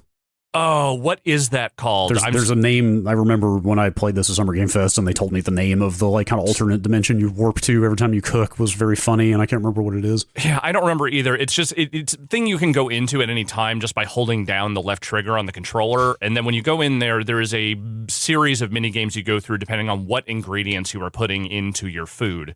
So you are collecting ingredients throughout the world. Some of them are meant to be primary ingredients. Some of them are more like for flavor profile and spice. But, you can recombine those ingredients in various ways to create different kinds of buff items, like health power-ups, like stuff that gives you more like special points for your attacks, all that kind of stuff. And the entire island or environment kind of food themed, or? Not really. I mean, food is a big part of it, but the world itself seems very much just sort of like this kind of rocky island environment. And there might be more stuff that opens up over time. I don't think this is like a super long game, but at least in the opening area, the food is more just like everyone talks about it, everyone cares about it, but it isn't like there's just, the food world in Mario Odyssey or something like that. Okay. And are the corpos also food-based? No, they're just dudes and ladies. Okay. Like the lawyers are just people that have their own weird attacks and stuff. Your mech suit has a personality. Like it will fight separate from you when you are in the battles. Okay. And it seems like that is one of the main things you will be tricking out throughout the game. Like there's a bunch of different like cosmetic items you can put on it to change its look. And the two sisters are like the main characters, and I think they might be some of the same voice actresses from Thirsty Suitors. At least one of them seems very recognizable to me. So you're digging it. Maybe they gotta get synced up with the combat a little more. Yeah, I just haven't quite gotten into a rhythm with it the way I did with Thirsty Suitors. But also, they're different games doing slightly different things. But it has that same flavor profile, I would say, of something like Thirsty Suitors. And if you liked that game, I think this is a pretty easy recommendation. Very cool. That's out now. Yes, just came out. And again, that's Outer Loop, Falcon Age, and Thirsty Suitors developers. I kind of want to check that out. I like the vibe of Thirsty Suitors. I never made it through the entire thing. So I want to see what they do here. I think that game is a triumph. I'm not quite ready to declare this game that also, but I do think it like right out of the gate, it seems very good. Very cool. I did pick up and play that game Replaced. I don't know if you guys remember this one. It's finally came out. It finally came out. Cool pixels. It's very cool pixels. I think Replaced is so dang, and pardon my French, good looking. Mm-hmm. It is so much my jam in the way this game looks. It is very reminiscent of a Blackthorn or a Flashback. But it adds in the modern stuff of 3D backgrounds and foregrounds, and it does great jobs with rolling things across the foreground to transition and move you from one scene to another, or to hide a scene change. It just does a great thing, and things going from the background to the foreground work very, very well. The setup here is it's an alternate, I think, 1980s. There has been some bad business with radiation, I believe. The story is still unfolding. You wind up being, you're transplanted as this consciousness, this robotic consciousness, into the body of a human. And now you're kind of running around. In the demo, they kind of explicitly say this, but they also, very noticeable now, they give you a gun that fires in the demo. You have like a super weapon in the demo. This you do not. Is the human personality still there, or is it just the computer or robot? Hard to say. The computer personality talks to the human personality like it's there. I have not heard a word back. From the Hermes. It'll be like, Warren, we need to get you moving now. You're gonna die. You never hear back. There's also some nasty stuff going on where it sounds like there's organ, maybe legitimized is maybe not the right word. But they are harvesting organs from people to keep other people alive as this radiation sickness takes over. But maybe it is it's monetized and legitimized in a way that seems to be a foundation of the society now, right? Like it is, hey, you just sign up for this. You're called a disposable, and maybe you've given your organs over to other people. And you're making your way through this mostly from left to right as you move from left to right. I love the production of this game. The music is great. Animations are godly in this game. I think the gameplay leaves a little to be desired for me. So that was going to be my follow-up question, is like, you've really hammered the aesthetics, which I'm not surprised those are good. I was wondering how it played. So there's basically 3 loops in this game. One is you are really just holding right on the stick as you run from left to right through gorgeous environments, maybe occasionally jumping or doing a jumping puzzle or jumping multiple times. It's fairly slow. There is the combat loop, which is Arkham Asylum-esque in its combat. It is not very demanding. It is fun to execute that stuff. Can get a little repetitive. You basically have a roll to dodge, or you have a hit a button to attack, or you can counter. And they're telegraphed, the enemy attacks. Hey, it's a big red flash. It's going to be a roll to dodge, or it's a yellow flash. It's going to be a counter. It's not complicated. It is satisfying to watch the animations pop off and to get rid of 6 people in a room, but it is not necessarily going to be novel every time you do it by the 6th or 7th time. And then there's really an exploration loop where you're kind of walking around a town. Yeah, that was the thing I kept harping on, because it felt like they never showed that publicly, like in the demo or any of the footage, but that was probably the bulk of what I played of it last year. Okay. Now I'm not super far. I'm in the big station area, doing quests for people, like kind of running around and being like, this person needs this thing, this person needs this thing. It's like a lot of talking to people, a lot of reading terminals, and doing stuff like that. And it's, it is a slow mover. It is not. The character doesn't run super fast. There's no fast travel within these fairly large environments, relatively large environments. And you're mostly going to or from a place to go find the thing you need to find. It's not an actiony game in a lot of respects in those parts, but I love the atmosphere. I've actually played through the beginning first hour twice now because I missed, and this is the thing I hate, and please don't let this happen to you. I missed a collectible. And the collectible, the collectibles are things that flesh out the world. They're kind of cool to read. Like, what happened in this world? And the only way I knew I had missed one was they show you them in a kind of series of what you got, and there was a question mark on mine, and I had just started getting the rest of them. And I was like, oh my god, like I want to read about this world, especially the early stuff that's like, hey, here's what happened, and I missed it. So I actually went back and I just replayed the beginning again and used that save, and now a little bit in my head I'm terrified I'm going to miss something else. I don't care about the music. You can unlock music to also play in your very cool looking player that comes up in your hand is the thing. I wouldn't quite call it skeuomorphic. What do you call it when it's in world? The guy's holding up a thing in world to read diegetic, I guess. Yeah, maybe diegetic is a better term, or the term.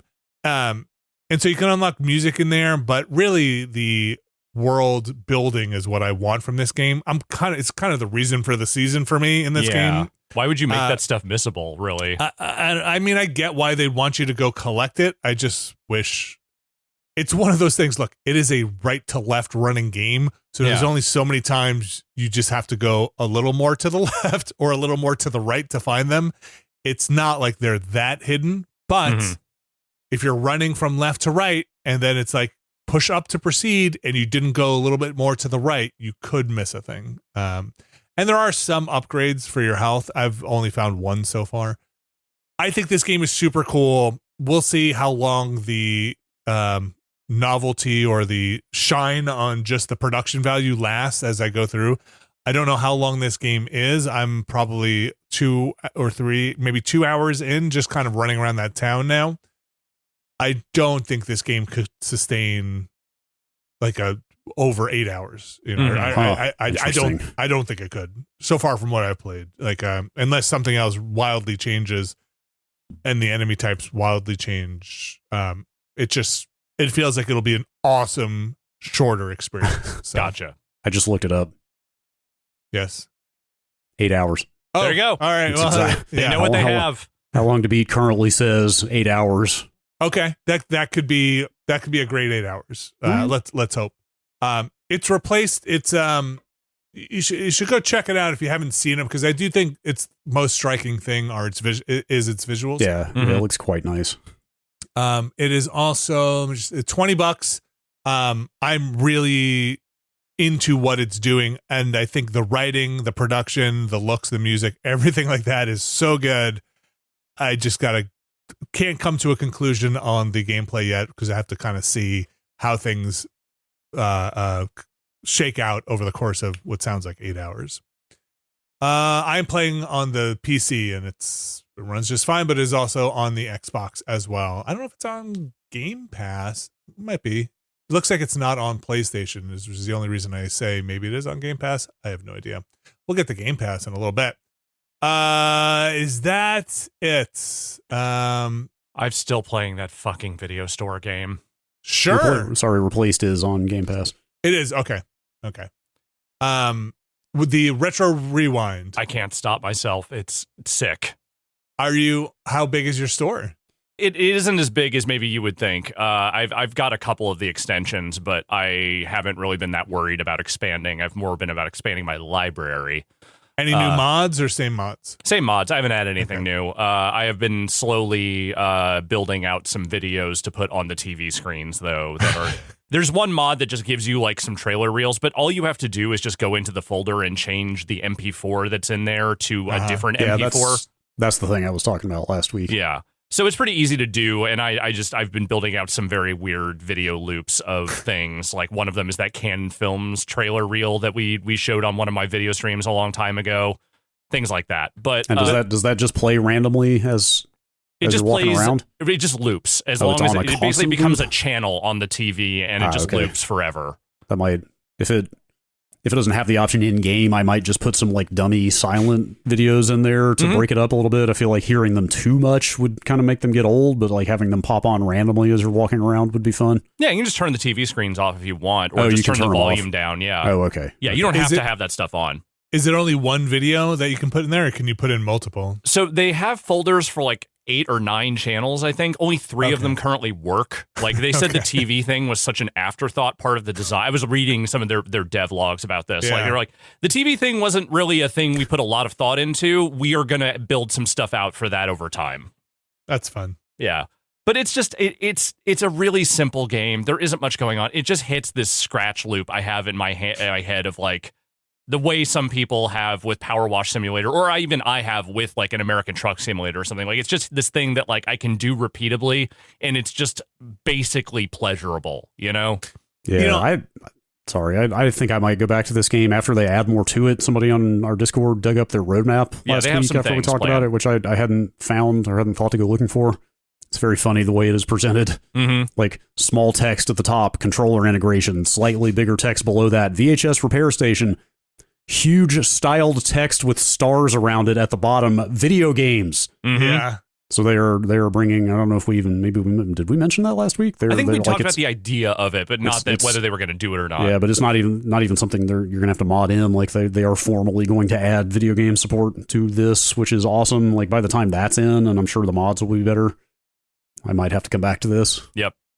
You know, I would the part of my brain that I needed in this game, or the mod that I would want, is for the video shelf. I want the thing that says like Turner and Hooch is out, like I want to know where the video has to go back on the shelf. I don't want them randomly, the thing where you have the last copy and be like, oh, sorry, we're out of Turner and Hooch or whatever. And I just want to be able to put Turner and Hooch back where it belongs. It needs to go back in the right spot. I mean, you can just do that.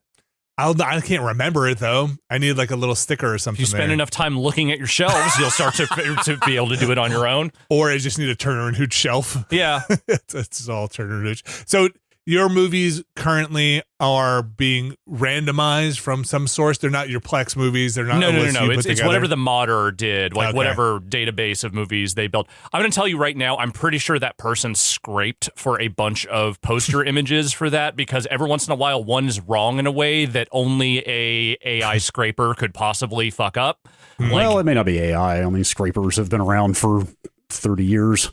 Let me put it this way. When you get The Age of Innocence, you don't get the cover of the movie. You get the cover of the book.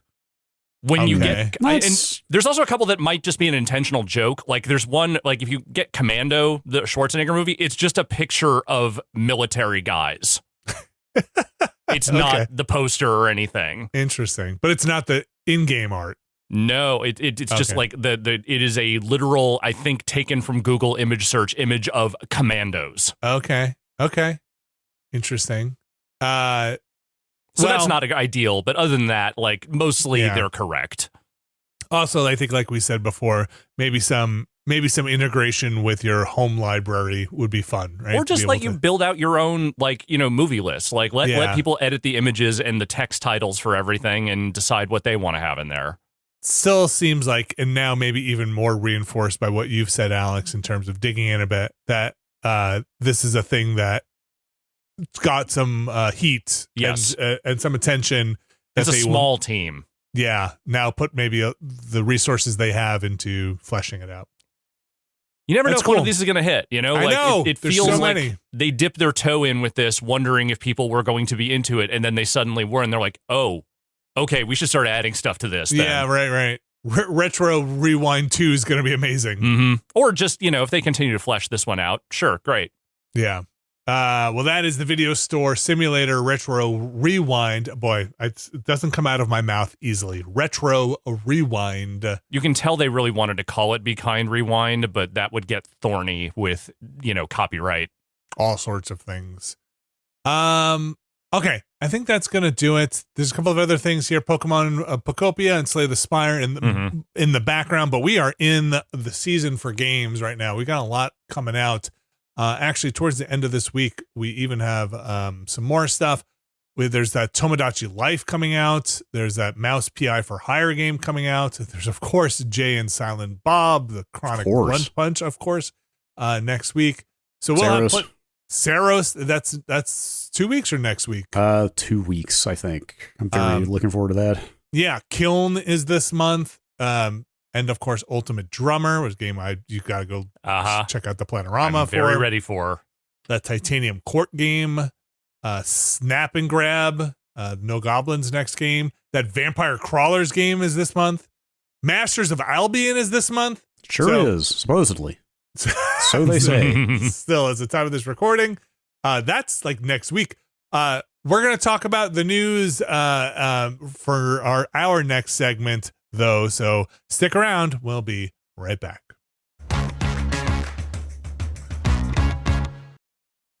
All right, we are back, and we've got some news, and I don't know, I just cracked myself up in my own head as I was thinking about how to intro this news, because this headline here that I wrote in my notes just says, Game Pass is really expensive, and it'd be like, yeah, that's not really news to anyone who's...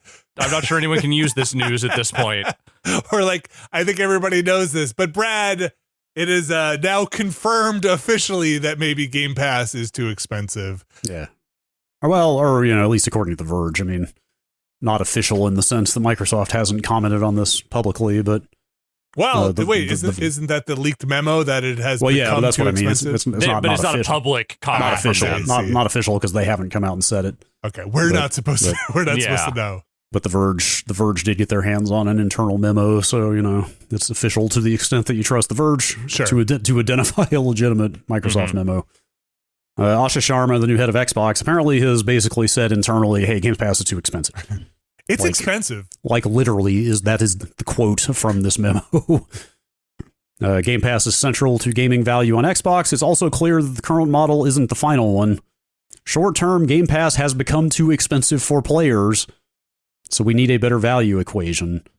Long-term, we will evolve Game Pass into a more flexible system, which will take time to test and learn around.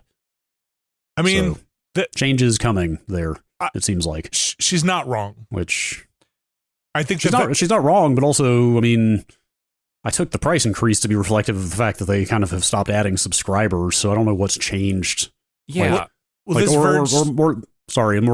extend that all the way out. I took it to mean that, okay, now I'm walking this back before I've even completed the thought. The mandate is to get profitability up, obviously, from the head of the company or the top of the company. I guess I guess within the division, there's actually quite a bit of wiggle room around how they do that. So I guess you can see why maybe it was the opinion of the previous regime that, hey, we need to jack up the prices because we're not adding more people on this. But now, that can mean that the mandate has not changed, that, hey, this division still needs to make more money, but she has different ideas around maybe higher Game Pass prices are not the way to do that. Also, could just be reflective of the fact that, or not the fact, but the possibility that a bunch of people have canceled Game Pass. Yeah. I mean, it's not the only reason people have canceled Game Pass, because, again, as we all know, the BDS boycott is still ongoing with Microsoft, and there are multiple reasons, including the cost of that thing, that people might have decided to cancel their Game Pass. But the bigger thing, I think, just specific to this story, though, is that, again, this is not a public comment, so I'm not necessarily expecting them to just have this answer in this memo, but, have the economics changed? Because I thought the whole thing with Game Pass was that it was having a hard time actually making money. They were throwing a lot of money at it because they were getting, especially in the early days of it, getting a lot of game developers on board and giving them this upfront money to basically be a part of this thing. And that was part of the appeal. But I never got the impression they ever actually cracked the nut of how to keep it profitable after that sort of dried up. Well, I think the how lucrative it is for developers, I think, is part of what has changed. I mean, I don't know for a fact, but that's definitely just anecdotally the sound of things.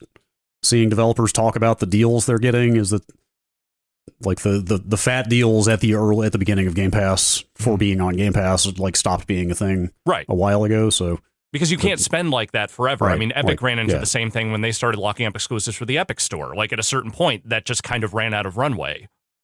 So Tom Warren, the author on this Verge story, also mentions the inclusion of the Activision stuff. Call of Duty coming to Game Pass, right? As being a big value add for why Microsoft might think that this is, he kind of goes more into, hey, if we put Call of Duty in there, we're going to lose retail Call of Duty sales, right? So we need to make that money back.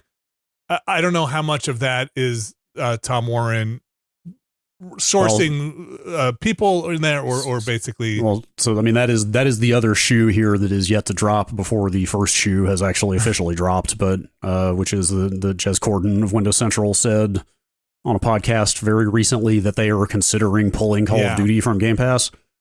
So that might be part of how they get to a cheaper Game Pass. Or if you take the language she used in that that memo at face value, a more flexible system. Right. Could mean, I don't know, maybe there is still a top tier that has Call of Duty in it, or maybe not, but it could be maybe it's more, I don't know what flexible system means. A little bit more of a mix and match. I mean, kind of like more options for what you get in your Game Pass for how much it costs. I don't know. It was, but it was a little bit more of a it was a flexible system. They've already got 3 tiers, so I don't know how much more flexible they're going to make it. But I do think, I think going back to what you mentioned about them removing Call of Duty, you could see a world where maybe you just don't get annualized games, or you don't, maybe there's a thing where you don't get first party day one releases anymore, that the Game Pass, or maybe there is only a tier where you get first party or it could be a thing like you can only play so many games a month at a given tier. It's like, I'm on the cheapest tier and I can only play 3 new games a month or something. Like there's all kinds of knobs they could twiddle for this. Everything you are describing makes it a less appealing or interesting service than it already has become in its current state. Yes, these are things that I could absolutely foresee Microsoft trying and doing, but that all of those things to me fail to solve the actual equation of how do we make this a profitable service? Because I don't think the things you're talking about will attract a new audience. Yeah, I don't know. I mean, the basic reality is that it's never going back to what it was at the beginning. Definitely not. When it was the vanguard of video game subscription services, and they were using it as a loss leader to just try to corner the market before they started their typical process of slowly ratcheting the prices up. Saying I won't be able to stack my $1 Game Pass. Right. Stuff like that's gone. Like the lucrative deals to developers to be on there is gone. Like the pandemic, the zero interest, we're adding 5 million subscribers a quarter. We got to keep this thing moving. All that's gone. So it's never going to be as good as it was at the beginning, which might in and of itself be a deal breaker for a lot of people that have dropped it. I don't know. I think when something burns that bright that fast and has, the roster of things it had at the beginning, and it's just been one long trail off since, I don't think you can fully ever repair that. I don't think you can ever get it back to the thing you initially launched, which was ridiculous. The popularity of Game Pass kind of at the beginning was pretty wild because of the things they were getting for it. It felt like a great value. It felt like a great value, but they've lost that. And I don't think even modulation of what they are currently doing will do anything to bring people who've already decided it's not worth it to them back, unless you are seriously going to cut that price in a way that is ridiculous. Like for me personally, the $15 Game Pass Ultimate seemed like a great value for PC and console Game Pass. At $30 a month, and I'm going to use the cliche, in this economy, $30 a month, you're starting to really second guess where that money's going. And I know fewer interesting things being added to it on top of that. Not only that, but it puts you in a different decision-making mentality. Like I think I'm going to be honest. I think the $8 is $5 stuff is a little played out. I mean, there's absolute merit to it, although people just invoke it a little too often. But also, I don't know if I've heard that. Is that just basically it is what it used to be? It's Steam pricing math. Well, it's extremely salient advice, to be clear. Like, it was the Peak developers, after Peak blew up out of nowhere, were the ones that coined that phrase that basically kind of, I forget exactly how they phrased it. It's perception of money versus actual numbers. I forget what their math was, because I forget where that game landed exactly, but it was like, $4 is $5, blah, blah, blah. It's basically how people look at prices and what they think about. But the point here is that $30 is an appreciable fraction of $70. Right.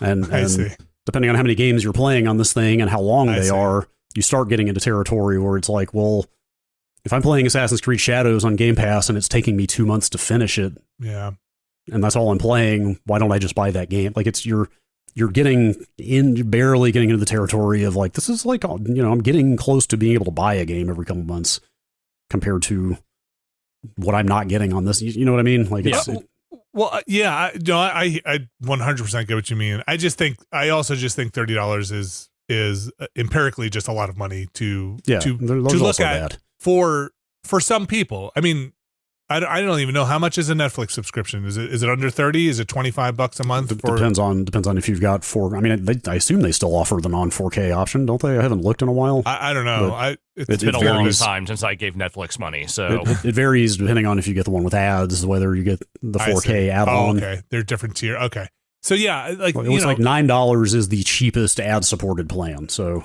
okay, and so like I think some of these things just start to question. I mean, this is for Ultimate is the $30 one. So there are, like we said, different tiers of this. It's just, the value starts to be a question. Yeah, actually, I'll just close the loop. $27 is actually the most expensive Netflix plan now. And so Game Pass Ultimate, now that value is going to be great for some people, but for other people, it's going to start sounding like, hey, I don't play that. I'm only playing one game a month, right? Like the $30 is not that good for me. Or I am playing, like you said, Brad, over the course of 2 months, I could have just bought the game. Games, I still feel like games are less a buffet than I know I say that and I'm just thinking in my head, in this job sometimes I do feel like a buffet where we rotate out every week, but we are not everyone. Games have a little bit more staying power than like a movie where you watch it, spend 3 hours, 2 hours watching it, and you're on to the next thing. Or a serial on a Netflix or something where it's like, hey, I'm tuning in once a week. I do think games are a little bit more like, hey, I'm going to jump into this thing. And maybe that math is not working out in people's perception of it. Yeah, I mean, video games are not visual muzak the way that Netflix treats their content. You know, a little bit like just put it on the background kind of thing. Yeah, it's not. There's a more active involvement in it. And the thing I'll say again is that it's not that I don't think you could ever salvage Game Pass or make it back, to something that's more viable. But and especially if I'm Asha Sharma coming into this, take some time to fiddle the knobs a little bit and see what you can do. I'm just not confident that this regime or any other would actually have the key necessary to fix what this is, because I think a lot of what made Game Pass successful is just not replicable in our current economy and environment. I don't think you can get it back there. I think what you could do is make a compromised version of it work for cheaper. But by that point, I'm not sure who you're really doing that for. And to be fair to the current the current administration there, this was not supposed to be public. They are talking about this. No, internally. I know that. Yeah. So, and that's why I'm saying, like, again, it's not like I'm expecting like firm answers out of this memo that has gone around.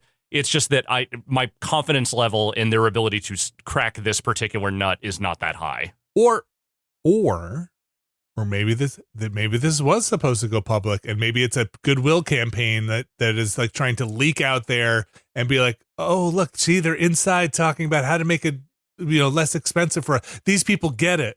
I do feel like it's a little early in the regime to be leaking memos for the sake of potential interesting press, but I feel like at this point, all bets are really off. I don't really know what their vibe is at this stage. Yeah, I mean, it's weird times over there at Microsoft in general, like Xbox and otherwise. Like, I don't know if you've seen, you probably have not. I mean, I only know about this from the Xbox Twitter account. They've been rolling out some just like dashboard updates, like just some system software level stuff on the Xbox, and people are like losing their minds over it. Wait, like a week ago, they're like, your achievements are getting an update, new animations and icons, hide games from your achievement list, highlight your 100% completed games. And it's a bunch of people replying going like, oh my God, I can't believe it. I've been asking for this stuff for years. I can't believe you're doing it. Interesting. And it's just like, and some of that might be her pushing that stuff. I'm not saying that they developed. Is this a Mom Donnie fixing the potholes thing? Like, no. Is this very much like, let me show you, let's get some easy wins under our belt right out of the gate? Totally. Like, I'm not going to say they developed all this stuff start to finish since she took over necessarily. Right. Some of this might have been in progress, but also like she could have been pushing it through. But also, I don't know if did you guys see the blog that the Windows team, or it's like the kind of, I forget who the kind of head guy on Windows or one of the head people on Windows, that blog they put up probably less than a month ago. Like, I don't think any idea what I'm talking about. It is a way more hat in hand version of what I'm talking about here. It is a full on like, hey, for Windows. Hey, we hear your feedback about. We've heard some very passionate feedback about where Windows 11 is at these days. I did not see that. It's like practically a manifesto / roadmap for salvaging the Windows brand. Like it's like kind of, that's really what I'm getting from all of this across the board, is Microsoft realizes they have like a pretty bad brand perception problem right now. The Windows one is way more aggressive. It is way more like we're going to like re-architect File Explorer to launch faster. And like they've already removed Copilot buttons from things like Notepad and stuff. And like we're rewriting the UI in like native UI code so that it's faster. Like tons of the pain points that people hate about Windows 11. They say they are going to address over the course of this year. All it took was 10 people moving over to Linux, and they were like, fuck, we got to do something. Oh, I did see Microsoft. I did see something that did address, I don't think it was that blog, Brad, but something where Microsoft was aware of the shift to people. Yeah, right. Like this Xbox stuff is way less aggressive than that stuff, but it did still kind of read to me as like, they're just like plucking some low-hanging fruit of some things that would make their base happy. That kind of shines the product a little bit. It's not a bad thing at all. It's like, it's just I'm a cynic, so right, they embraced the radically innovative concept of making the products better. Well, right, or they're reacting to potential future market forces that might conspire against them. I guess maybe that is where the cynical side of me is like, hey, Microsoft has two, but really three big giant parts. Their corporate B2B side, right? Their consumer facing side, and somebody was like, we need to separate these, and you need to deal with the consumer facing side in a bedside manner way, and stop shoving all of the B2B stuff down the pipe and being like, how do we exploit and monetize everybody? So maybe their bedside manner is getting a little better, but that I would like to go read that blog. I should go look that up. It was a public facing blog. Oh yeah, okay. It was extremely forward, and I wish I could remember the name of it.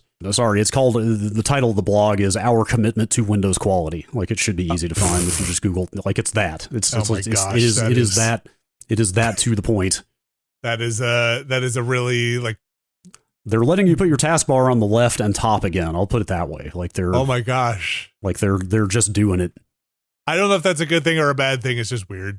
That's, it's getting better. They're making the product better. Like that's whatever the motivation thing, or is that? I mean, what's that? That's just what people want, right? They want no. This is the roadmap. This is the month by month. These are the features we are going to. No, I mean, is having the start button on the left better than having it in the middle? Dude, a ton of people were pissed when they took that away in 11. I don't like it. Yeah, I don't use it. No, I'm not talking about on the bottom. I'm talking about putting the taskbar on the side of the screen, the whole taskbar, not the start menu. Like the pop up. No, the entire taskbar, like the whole thing at the bottom of the screen, make it vertical on the left side of the screen. Like you've been able to do in like OS 10 the thing that has been the thing that was in Windows until Windows 11 came out, like has been in there for 30 years until they took it away. Sorry, I really thought my brain was so locked into it never happening that I thought you meant just sliding it over the start button. The point is, like, it's that level of minutia that they are pulling out of the things people are mad about, and they're just flailing around for every little thing they can do to improve it, because they're like, please stop installing Linux. Well, they got a long way to go. Yeah. But it does seem like they're asking some questions internally about how can we make some people happy. Best of luck with that. Best of luck to that. They also, Brad, quickly here want to know how they can make their financials happy with the appropriate release window for Fable. According to Jeff Grubb, one Jeff Grubb of One Giant Bomb, says that Fable is potentially being delayed because of Grand Theft Auto. Potentially. His language is, I'll say that I've heard that Fable has been pushed internally. But they came out and said they're still targeting, was it autumn? Is that what they said? That was the original, yeah. That's the language that I guess they did feel the need to, no, that's like the actual language of the tweet is certainly not like targeted at Grubb's statement or anything. But as of 2 days ago, they did reiterate, we're excited to welcome you to Albion in autumn 2026. So they have used the autumn language pretty recently. But he says, I mean, this is a bit speculative, but like I said, it has been pushed internally. That doesn't mean it's coming out next year. Apparently, they're still trying to get it out this year, but they're worried about the launch of GTA 6. And so if it's getting delayed beyond the release of GTA, which is in November, that could push it into December, which might make it a prime candidate to get delayed into 2027. So again, that's speculation, but some of that is speculation, on his part, but I hate this. That's tough. That's GTA tough. Gorilla. I can't believe they moved it to November. That's Grand Theft Auto? Shittiest possible time for anybody else trying to launch in the holiday window. Yeah. I know. It's not even that I'm not holding it against GTA or anything. No, it's just it's not their fault. It's just so dumb that we have this thing that basically has to have a fucking, 100-yard void around it at all times. Otherwise, anything that gets sucked into it is inevitably obliterated, Like, I don't even know if it's actually true, but enough people believe it to be true that basically everyone just enforces that demilitarized zone regardless. And it sucks. It's really weird watching this whole thing. Like, basically, the idea that GTA 6 is going to be the biggest video game of all time has just become a self-fulfilling prophecy at this point. Like, everybody believes it to be true, and so it's going to be true. I mean, I don't think they'll delay, but man, they could really just keep messing around with other companies by pushing it into 2027 and being like, well, okay, now get out of the way of that. This happened last year, right? This was yes, but I think I'm guessing they are probably out of runway with Take-Two investors at this point. I mean, probably, but what could possibly happen where GTA 6 does not make buku bucks, right? Even if that thing launched in an empty box that was just a loader, I feel like that thing would still be the number one seller. The question is just how big it is at this point. But I guess the kind of thing I mean is that, like, I bet it's going to pick up more sales from like mainstream or casual people who might not have otherwise bought it on day one just because of the level of the hype at this point. Yeah. I mean, especially news stories being like, everybody's getting the hell out of the way of this thing, right? And like it's going to be in mainstream media everywhere and stuff. Like it's going to be wild. I am hyped up mostly, not even as much to play it, to see what that thing is. Right? Yeah, for me it is seeing the first Hauserless GTA. Yeah. And how that goes. Well, yeah, but I think I always got the sense Sam was more on the business side and not contributing to creative that much. I could be wrong. Business and production. I don't think he was doing much writing. Yeah, like Dan was always the head, like the one credited for all the creative stuff. So best of luck to Fable. Again, nothing confirmed there, and we'll probably know this. I would assume we will know this by the time their showcase happens this summer. Yeah, I would think surely they will have a date for that game at the showcase. Like locked in. What if they don't? Oh, man. What do we do at that point? Like if they're still like coming this year? Yeah. They could. I guess they could wait till Gamescom. That's like cutting it pretty close though. I mean, they are notorious for doing like these blitzkrieg PR things like within about a 3-month window of it actually coming out. And then just never giving you anything until that blitzkrieg begins. I don't know. And again, if they're like, no, we're delaying whatever, and then if GTA is like, oh yeah, we're delaying. Oh, just kidding, we're not delaying. Are we delaying? I don't think they care about Fable. I'm going to be honest with you. I don't think Rockstar gives a fuck about Fable. Rockstar, They don't think they have to think about anybody else but what they're doing. Yeah, they're totally. All right, so that is possibly Fable being delayed until December, maybe, possibly, again, just speculation, being delayed even more than that. We talked in the past about Epic Games. We've had their layoffs. They've laid off like 1,000 people. Not that long ago, as part of them saying that while Fortnite is a moneymaker, maybe it's not printing as much money. It's not as big a hit still with the kids. They are not. Not everything they put out has been the golden goose or the golden egg from the goose. We also talked a little bit about a rumor about Disney possibly wanting to, people inside Disney wanted to make that relationship a little more formal, possibly an acquisition of Epic. That was more of a rumor than really anything substantiated. But it's interesting going into this story, which is coming out of Bloomberg, which is basically saying that they have strategically partnered Disney to put out 3 games, but the first one, the one that's most realized in this reporting, is the extraction shooter with Disney characters. There are 2 other games here which are less well defined, but according to Bloomberg, there's the extraction shooter with Disney characters, a la Arc Raiders, according to the reporting, and then, quote, the Disney deal will reap at least 2 more games. Early versions of the second title received middling internal reviews, according to 2 people, and resources for the third game were reallocated to the first 2 because they were disappointed by Epic's release timeline. So those other 2 games really not fleshed out in any way in this reporting. But I don't think we know what those are going to be, but Do you want an extraction shooter? What is that? I mean, it's them. Like, I don't know. I'm confused on multiple levels. Like, I'm sure Disney does not want their characters engaging in wanton, gratuitous violence. So, I mean, is Fortnite gratuitous? Not really. I guess it's guns, but they're dumb guns. It's not like a particularly bloody game. A bunch of like Disney adjacent stuff, like Star Wars, has been just fine in Fortnite, and they haven't seemed to care. So maybe. I mean, are they going to put like an AK in the hands of Mickey Mouse? Mouse.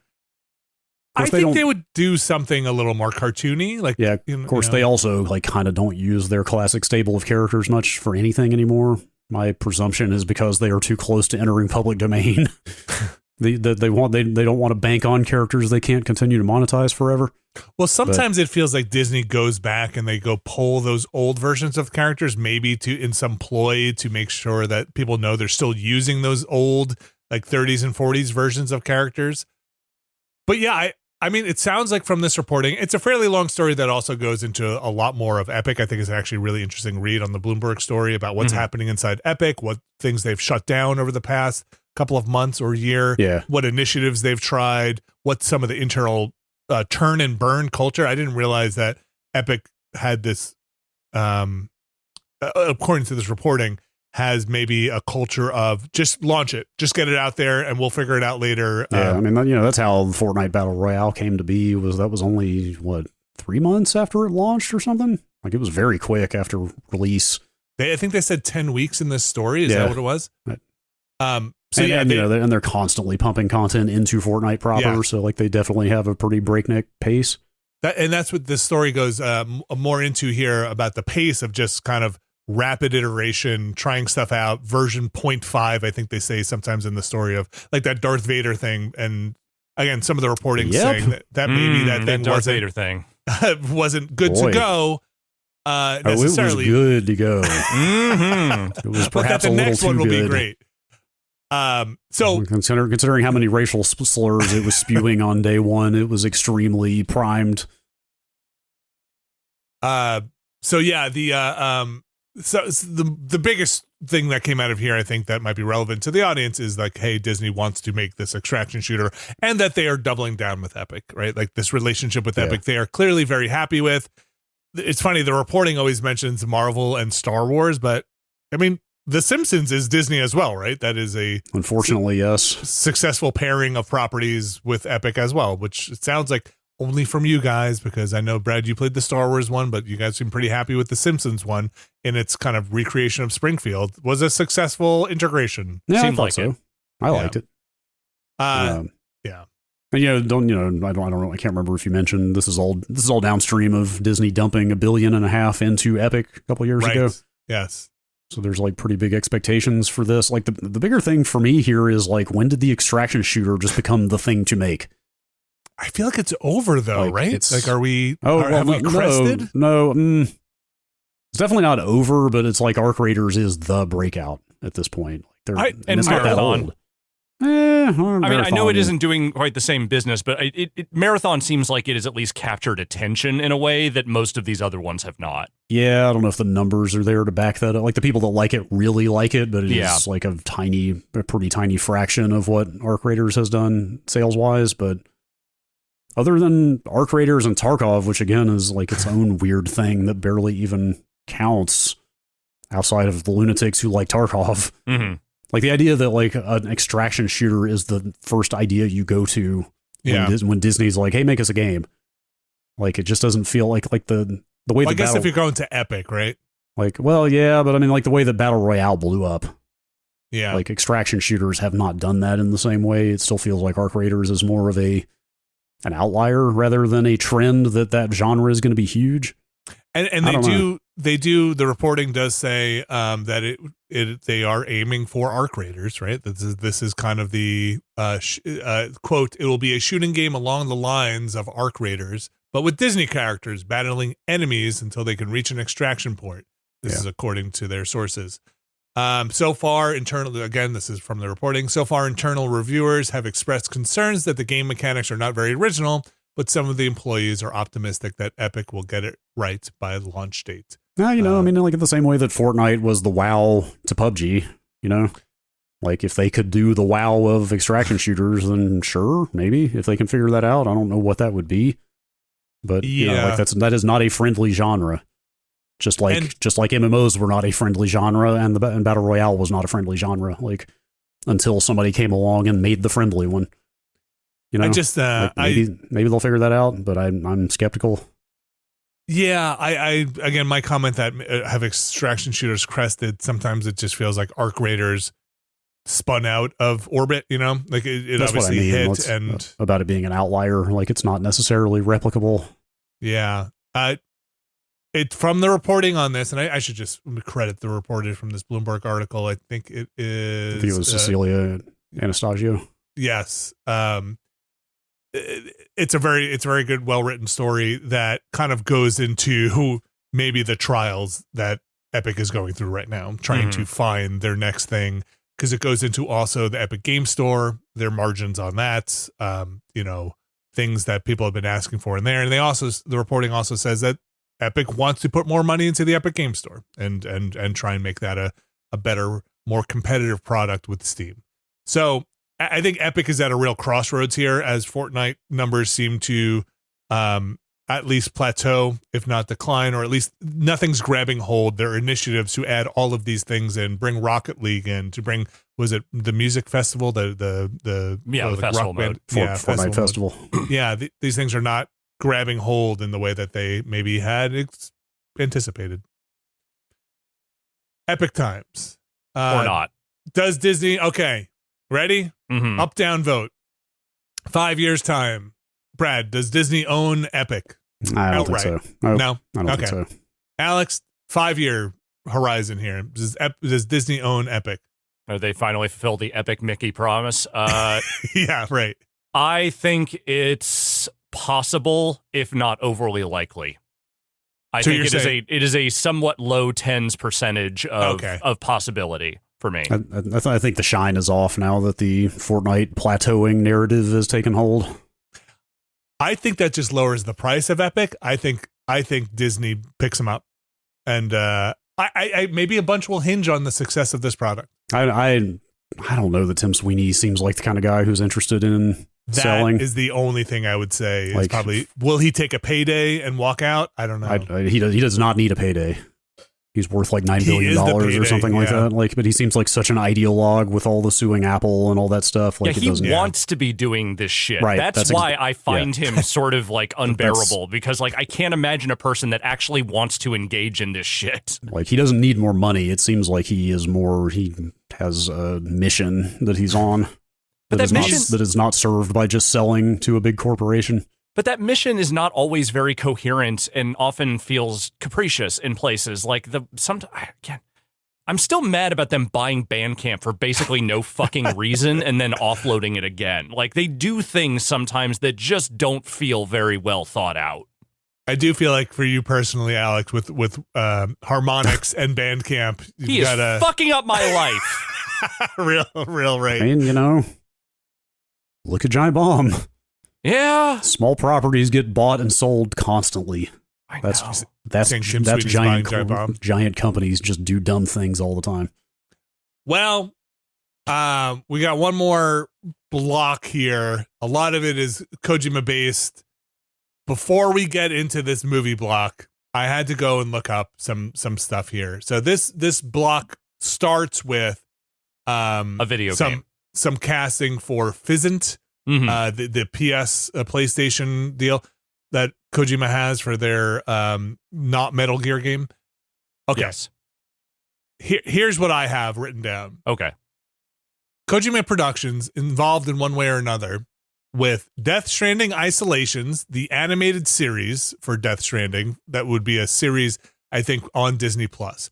Death Stranding Mosquito, the animated film for Death Stranding. The Death Stranding movie with A24. Yeah. OD, which is the Jordan Peele horror game that they supposed to be working on with Microsoft, right? Yes. Yeah. And then Physint, which will be referred stealth action, which I guess Alex, they have started casting for. That is what this story is about, yes. A game that, again, I just amid everything else going on, I had completely forgotten had ever gotten announced, but is definitely in the works. And specifically, there is a casting notice that went out for what is essentially, I guess, the game's villain character, who is described as Mads Mikkelsen in Hannibal, but with flair, which I'm going to say is a bad description because that's literally what the Hannibal in that show is. It's Hannibal with flair. I don't like more flair, a different flair. What kind of flair are we talking? I don't know.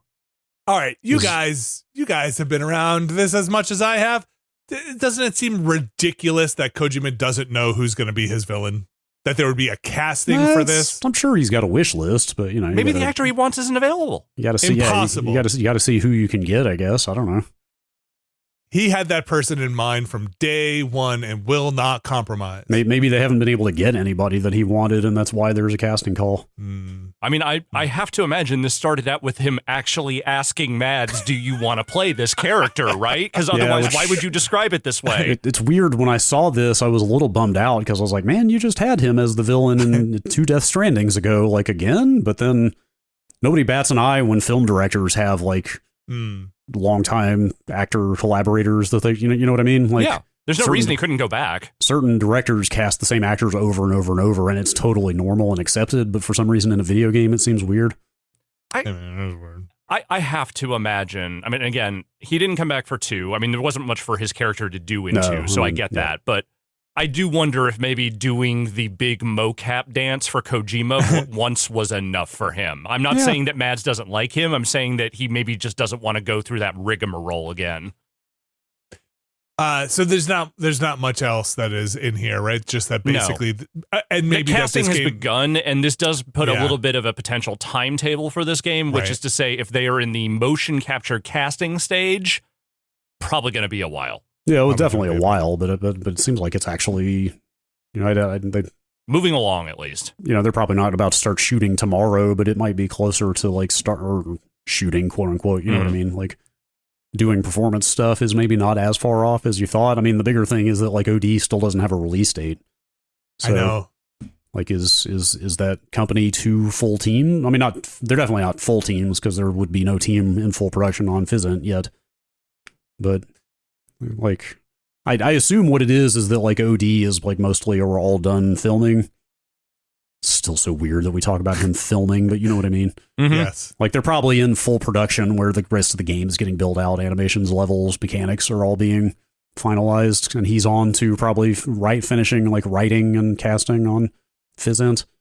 And do you think he is involved heavily in many of these Death Stranding projects? I bet those are extremely supervisory. They will send him scripts. He will have notes, and then that will probably be it. Yeah, that's 100% how something like that works, is that he and whoever else at the studio is in charge of that stuff keeps an eye on it and reproves things and offers ideas and etc.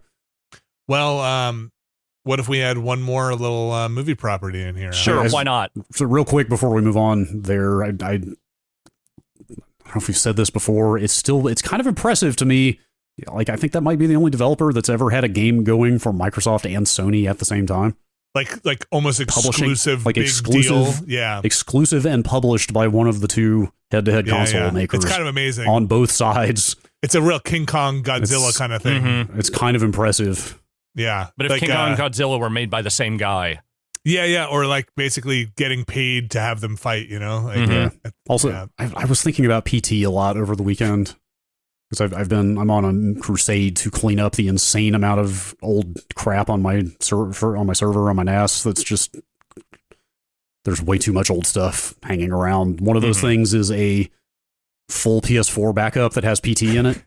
Ridiculous. That is pretty cool though. Because you can't download that. It's been forever since you could download that. It's still on my thing. PS4. So I just took a system backup of my PS4 at the time that it was on there, so I could restore it to a PS4 and play PT whenever. Mm-hmm. And that's like 100 gig just sitting there. That was worth it. I was hovering over deleting it, and then I was like, I wonder, PS4 emulation is not super. I mean, it's getting there, but it's not super far along. Maybe I should keep this just in case. Keep it. I'm sure there's other ways to preserve PT, but anyway, it reminded me of what PT was, and that he almost made a Silent Hill game and didn't, and so like. And then there's OD. Pretty exciting to finally kind of see some semblance of what that was. Maybe. Or we'll what probably what some of those ideas were, at least. Alex, a Metal Gear Solid movie? It'll never happen. Great. Moving on. Moving on. Wait, I'm sorry. Oh, I'm getting word. Yes. It might happen. It'll never happen. I still think it'll never happen, but they're the closest we've been probably ever to it actually happening. So this very long in development idea of doing a Metal Gear Solid movie, I want to say it's been at least 20 years they've been talking about this, finally has a pair of directors that seem motivated to go forward with it. Specifically, it is Zach Lipovsky and Adam Stein, the directors of the most recent Final Destination reboot. Their production company has signed up to do this. It is still Ari and Avi Arad producing, and I believe they have been attached to produce this movie for as long as my professional career has existed. I would almost say people have been wondering about a Metal Gear Solid movie since that game came out. Yes. Like, why isn't this a movie? This is like a movie. It's basically a movie. I mean, we've probably talked about some version of this story 5 times on different podcasts over the years, but I mean... How sure a thing is this now that there's like a deal with a director? I'd say like you're going to get some steps done now that you have these guys on board, and it seems like they are making this a focus project and not just a thing humming in the background. But like they've talked about that so many times. There have been other directors, I think at least loosely attached. At one point, Oscar Isaac was attached to play Solid Snake. No idea if that is still the going plan or if they have someone else in mind now. But like... attachment does not mean full commitment. Attachment means we are going into the early production process. We are getting a screenplay together. We are figuring out exactly what it is, getting casting together. And anywhere along those steps, it can still fall apart. The last one fell apart, right? Because that's when Kojima left Konami, right? They separated. That was I want to say the Oscar Isaac news may have bubbled up even after he had left. That was after. Yeah, that was after. I don't know who this is. Jordan Voight Roberts. Yes. Directing the movie with Jay Basso confirmed in 2015, writing the story. Yeah. So whatever version of that is, unless they use some stuff from that screenplay treatment, more than likely it will be a totally different thing. What a weird thing. And this is how these things go, like, especially with properties that just aren't like an immediate, like, we are throwing $1 billion at this, let's fucking go. Yeah. Like, yeah. But now that's changing. It's a different world than it was 10 years ago. Definitely. Or even 5 years ago. Because of the Mario movie. I mean, not just the Mario movie, but like that's the example that proves the rule, right? Is that like game movies make shitloads of money now. Well, Mario movie, Last of Us TV series, Fallout TV series, like there are things happening now where people are seizing on this stuff and it's actually like lasting in cultural memory. It's not just a bad movie people don't care about. Like these things actually have a tail now. So now they're like these things that have been percolating forever. People are like, well, we should actually do this, right? Let's make that Metal Gear movie. That's why I feel like we've gone from, I mean, this is me justifying a podcast news section, but like we went from joking about the Asteroids movie 15 years ago to like, we actually have to take this seriously now because like things like this actually do get made now. Yeah. They did make that Tetris movie. It wasn't the one that I wanted, but they made a Tetris movie. It wasn't Tetris pieces battling in an arena, but I still think that one might have been a hard sell. Overall. Cool. The actual Tetris movie. The actual Tetris movie was probably more interesting. Okay. It was a better movie. I don't know if it would have been more interesting, like amusement wise, than what they were trying to do with the other one. They came up with an angle for it. You can at least say like they came up with an unexpected angle for that. You know, like yes, I think more game properties being adapted to stuff like this could stand to like not just do the obvious thing. So the other thing I could absolutely see too is, oh, this guy's hot. He sold like all these, they're selling Death Stranding animes and cartoons and movies, series and movies. Yeah. Like, what else has he got? Oh, we got this, Metal Gear Solid thing that's been kicking around for a while. Like, yeah, sign me up. Like, this is, Kojima's not a part of that anymore. Wait, what? What? No. Just wait. You signed it, right?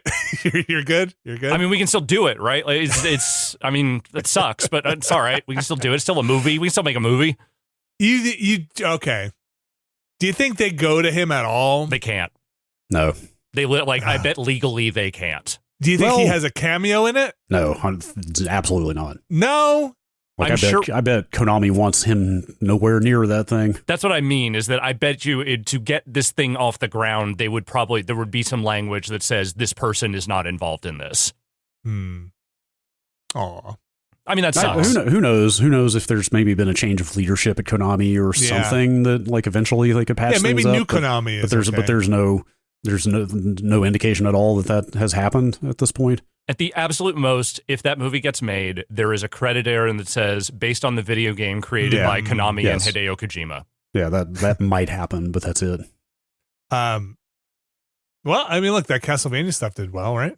The anime series? Yeah, totally. Yeah, they've done, haven't they done 2 of those now? Didn't they do 4, a second I think, one? seasons. Oh, geez. Oh, it's just seasons of the same one? Okay. I think they did an offshoot one that might be slightly different, but they've done at least 4 seasons of a Castlevania thing. I guess everybody's kind of got a thing now, huh? Publisher-wise. Well, not everybody. EA's kind of still eating shit on this. I don't know if EA knows what to do. No. I guess Ubisoft had Rabbids for a long time. That cartoon. Oh yeah, I mean, they made an Assassin's Creed movie, and the Prince of Persia movie. Sure did. They sure did. Really did. They sure did, and they made a Far Cry movie. No, yeah, Uwe Boll sure did do that. Yeah, sure did. Everybody. There's a Viva Pinata cartoon. Well, that was part of the pitch. That was out of the gate. It was a transmedia property. We're gonna put this on everything. They made there was an actual Halo series, right? Yes, there was 2 seasons of it. No one cared. Okay. Yeah, that did not seem to go over super that well. One bad. And what is Alex? Mm-hmm. Sony doesn't want to be left out. Okay. They want to make stuff. They want to make a Bloodborne. It turns out. Sony Pictures apparently is making. Okay, I did not realize that Sony Productions or whatever you want to call it is working on the Zelda movie, which is just a weird thing to me. Oh, I didn't realize that either. In my gamer brain, is a weird one. Well, they're just a movie studio that wants to make money. Yeah. I guess so. Also, I mean, what were they before Sony bought? They were Columbia, right? Columbia. All the Columbia stuff is under the Sony banner. That's what Sony bought to get into movies effectively. Mm-hmm. So apparently there was a CinemaCon where they talked about the Zelda movie. They also talked about Jason Momoa being in Helldivers 2, which I didn't realize. But, Alex, they talked about one other property getting an R-rated animated movie, which is... Bloodborne. They're gonna make a Bloodborne somehow. If From Software will not let them redo Bloodborne, then they're gonna get Bloodborne out there into the world another way. You're not getting a Bloodborne 2. You're not even getting a Bloodborne remaster. Yes, unfortunately, this Bloodborne movie will only be at 30 frames per second at 1080p forever. I don't know. Sure, I guess this could be rated R and it's animated. Well, I mean, rated R in this, if it is an animated feature, I guess it just means they'll have blood and violence in it, which I would expect that from a Bloodborne thing. So sure. The interesting detail in this, apart from them doing it, is that one of the producers is Sean Jacksepticeye McLaughlin. Yeah, that was frankly the biggest revelation from this whole thing to me is that Jacksepticeye has 31 million YouTube subscribers. Mm-hmm. He's very popular. Maybe I knew he was big, but good God. So I had thought this was his second thing, but actually no, there was a different movie that was produced by a streamer, Markiplier, earlier this year. That is not a video game project. That was just a horror movie that he produced. God, what was that? Iron Lung. Okay. And yes. I think Septic Eye and Markiplier are friends, so maybe they just both decided we need to get into this producing business. This YouTube thing doesn't have legs. That sounds, what if you made fuck off money from YouTube and don't want to keep up with the streaming grind anymore? That sounds like a fun thing to do instead. Totally. Markiplier directed that movie. Yes, he was very directly hands-on with that one. Jeez, all right. So you think this is not, they reached out to get some influencer adjacent, high influencer. You think this is a backed financially producer role? I think he is actually getting into the production of this stuff. Yeah, this is actually like an interesting pipeline to me because it reminds me of the. I assume you pronounce their name Philippou, the Philippou or Filippo brothers, the guys who made Talk to Me, and are in Death Stranding too. Like they were YouTubers. Right. Like they were goofball Australian YouTubers before they became like acclaimed horror film writers and directors. Like this like YouTube influencer to film director pipeline is like becoming a thing in a weird way almost. I mean, it makes a certain amount of sense because. Oh yeah, I guess you're editing things. You're in video production already. Like you're media savvy too, right? Yeah. Like if you're putting yourself out there in that way and you're actually cultivating a following, like you're demonstrating an ability to basically get people to pay attention to the things that you are involved in. And that's a big part of it.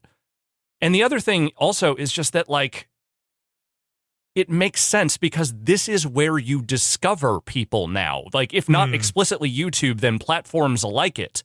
Like the Backrooms director, again, the person who is making that Backrooms movie is a person who spent their teenage years making their own Backrooms, like, short films on YouTube. And then A24 was like, do you want to make the movie for us? Yeah, but I mean, I would say that's at least a little more traditional because at least he made an actual short film that resembles what a commercial production would be. Right, but they're using these platforms to get them noticed. Yeah, but as opposed to like streaming Minecraft and then directing a movie is a little bit weirder.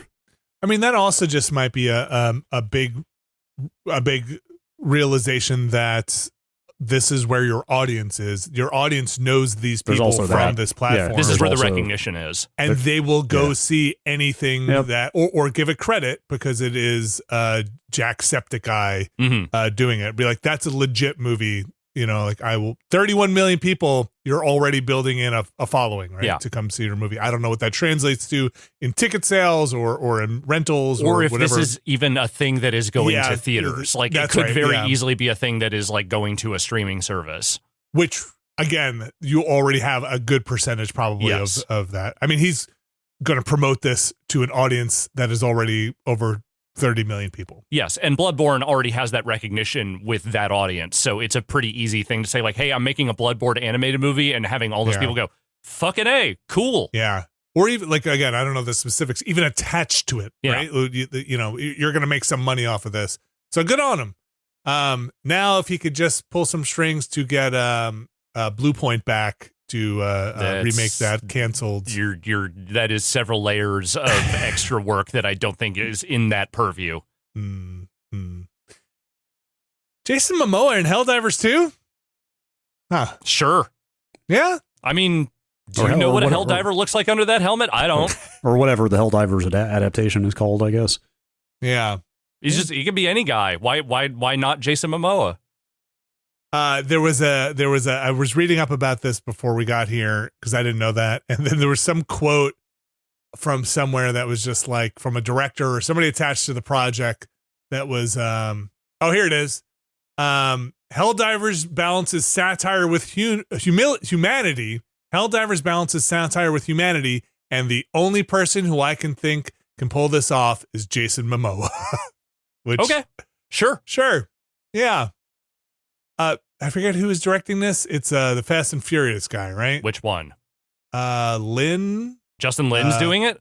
Yes. Justin Lin is doing it. All right. Well. Is that a good thing? Or, I don't know, but it's at least interesting. Okay. Which Fast and Furious is... mostly the good ones, but also some of the less good ones. Okay. Interesting. Well, that's where that quote comes from. Gotcha. And then, I think there's one... Resident Evil Sony Pictures. I think Sony Pictures is doing all of that stuff. That Zach Kreger one. I think you're right about that. I would believe that. I'll have to go look that one up. That's a lot of video game movies, people. Yeah. I think they just put out a trailer, or at least showed a trailer somewhere for that. Really? Yes, I mean, it's out in September. Damn, I didn't know they had shown something. It may have been a thing that was like shown at like a CinemaCon or something like that. I don't know if it's actually out there in public yet, or it will be soon if it isn't. I gotta. Well, I don't know if I want to see that. I don't want to see if the I think it's footage. Just a teaser. I'm very excited to see that movie.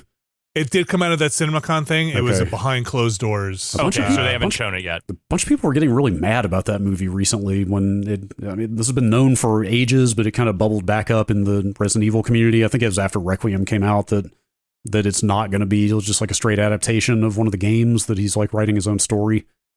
And people got mad at a bunch of fans seem to feel like they're being denied their like Leon S. Kennedy origin story movie or whatever. I mean, I would imagine. Why do you need that? he has said that he is a fan of the franchise, he's right? said repeatedly like how much he loves those games, and he is like quite good at making horror films. Like, let's see what he does with that. Totally. And like, I don't think, and well, it remains to be seen, but I would guess if you are a fan of the franchise and you're going to make your own thing, you'll do the references. You'll have some umbrella reference in there or something. Or maybe you'll do something totally original and it'll be amazing. Original. You know, it's like just give it a chance, but also like seriously.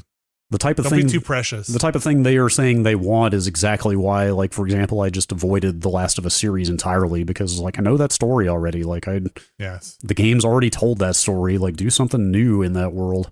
Also, let's be real. The Resident Evil movies, most of them are only lightly like they are around the edges of the games and the lore of the games, but like most of the, like, Alice is an original character and she's in all of them. And then the one time they went back to reboot it, Welcome to Raccoon City on Netflix, it was dog shit. That was them just trying to do a video game reference. Yeah, in fairness, a lot of those people seem to be pretty displeased with the Paul W.S. Anderson run of those movies, and like that's why they seem. I guess it's sort of like look how you heard us before. You know, it's like look what happened last time you let somebody kind of have carte blanche with this franchise. But the ones that like the second one of those, the one that is the most like the games, is the worst one. Is it? That's the Raccoon City one. I didn't even see No. I'm saying what I'm saying is the second of the Mila Jovovich lineage, the one that is like straight up. Here's some of the characters from the game. Here's the actual rubbery ass looking nemesis, all of that. That one was awful. Yeah. This is going to be a weird couple of years with video game movies. I wonder if we're going to burn out as they try to kind of mine craft everything. They got to do something.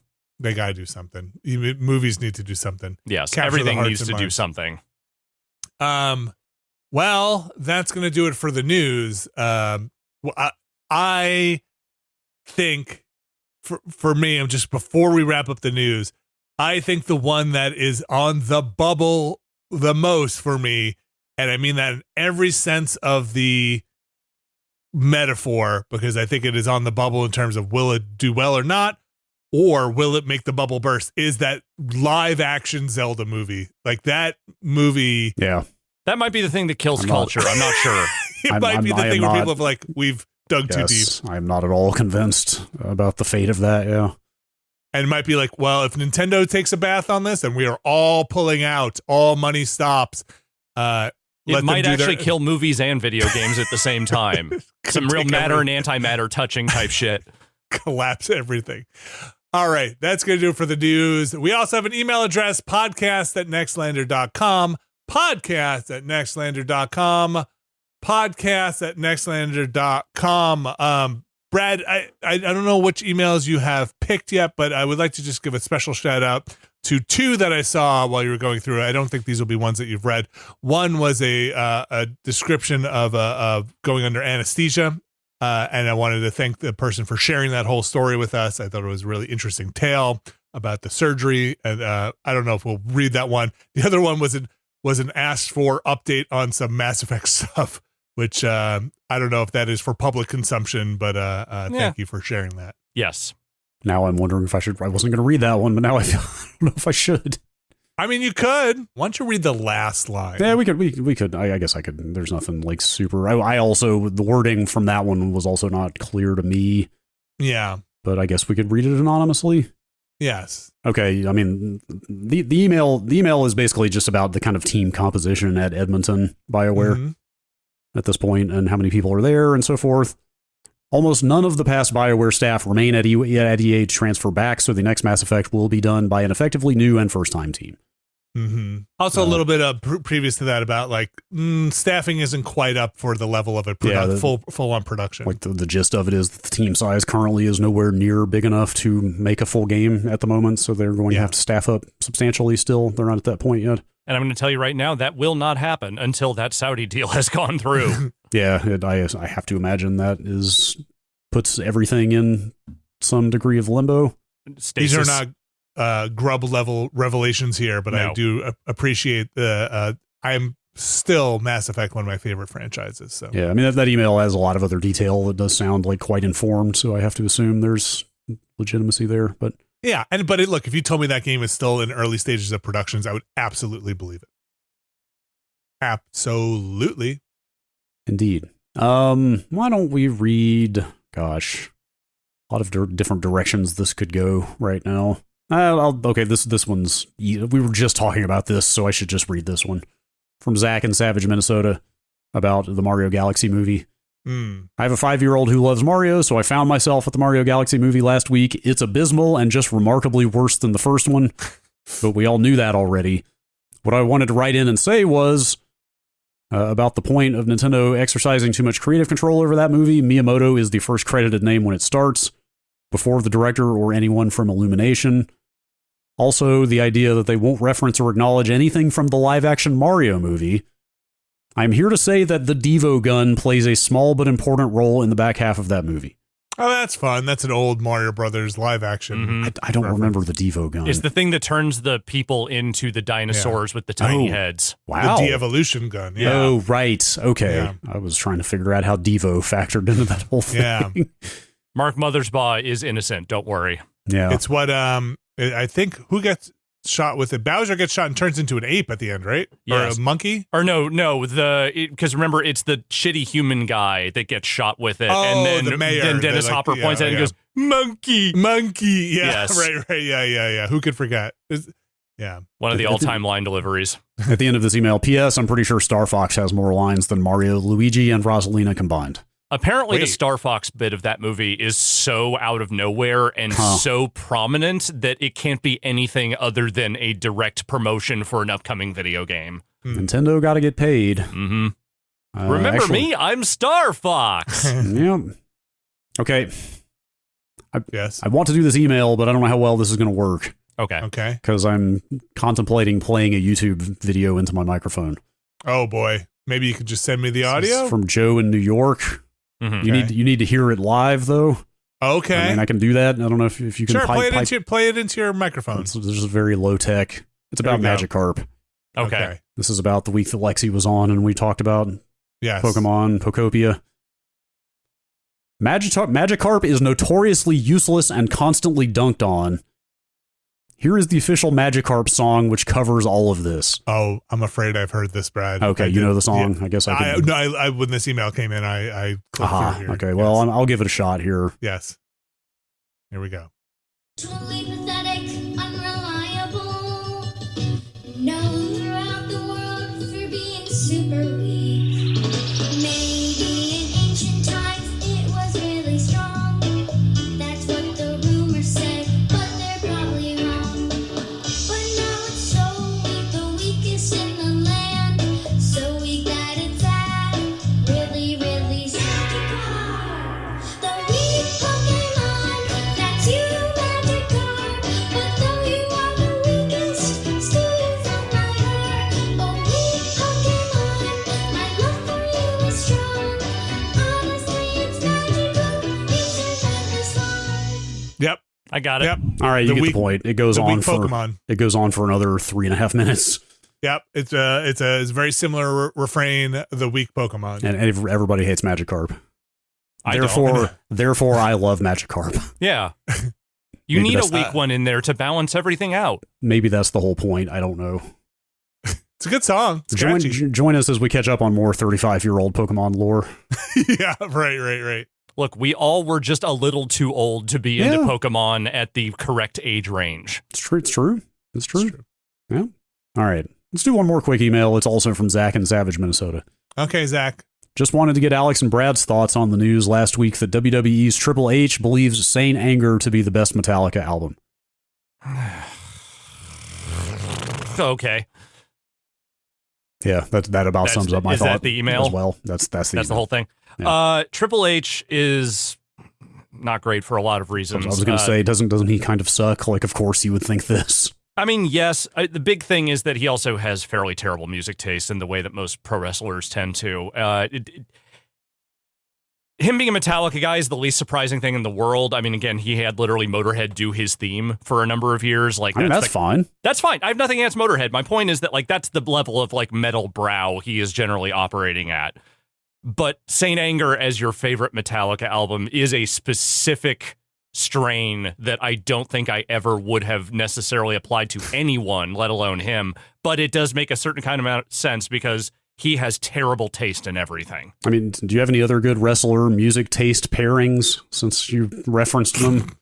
It's just, I mean, the thing you need to understand is that, especially with old wrestlers, these are guys who were just like carny dudes who liked fucking butt rock. You know, that's most of what it was. Yep.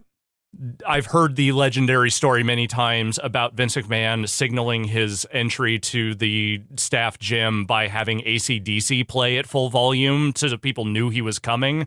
Like, again, it's not necessarily that they only like the worst music, but music that is associated with wrestling is mostly terrible. And that is because the bands that want to associate with wrestling most directly tend to be not great bands.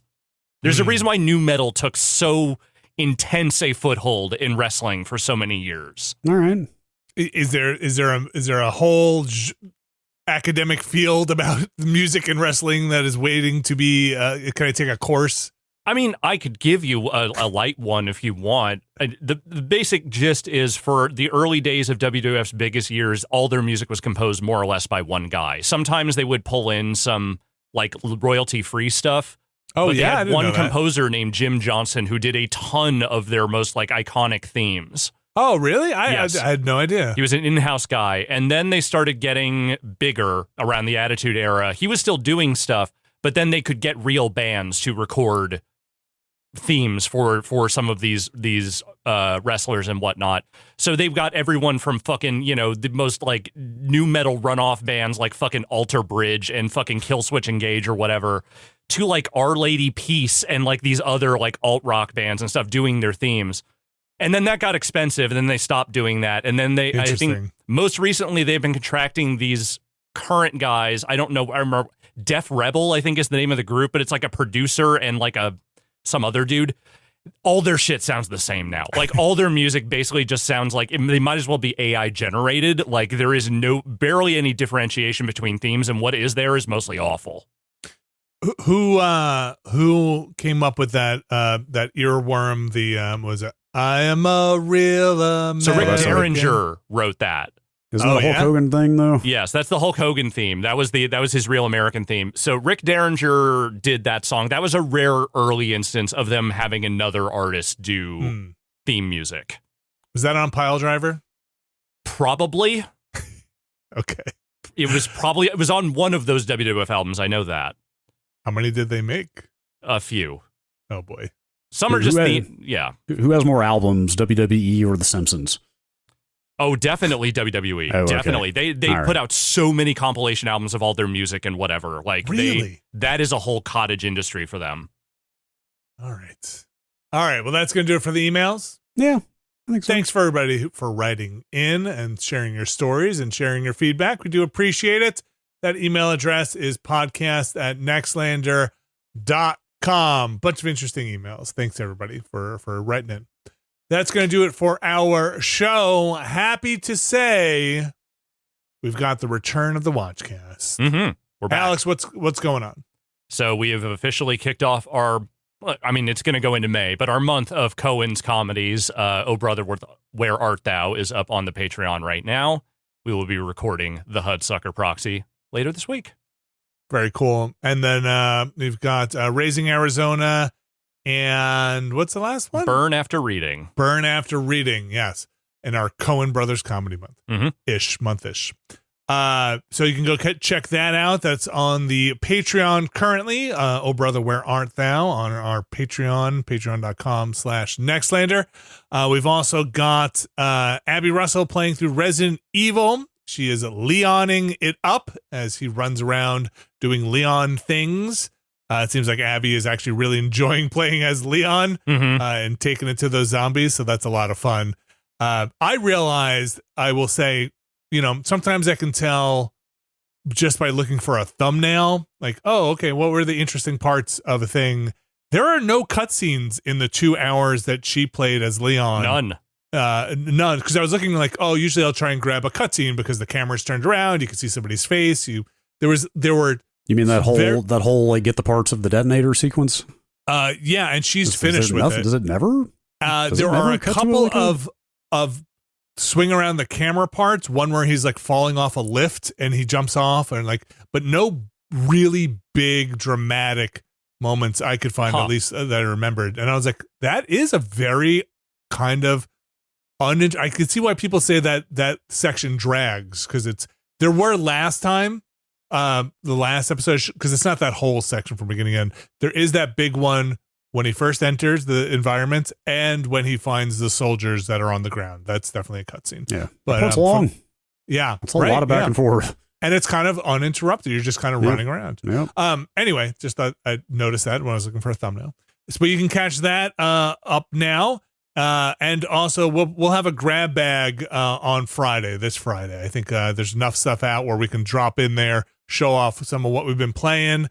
We got a big release week this week and a pretty big release week next week as well.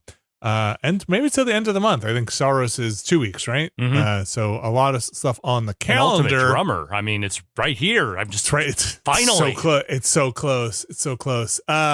So check all that stuff out. You can go to patreon.com/Nextlander to support us. Hey, if you like supporting your favorite podcasters, game players, video personalities, do Idiots. that. But then come and support us as well. Ha ha.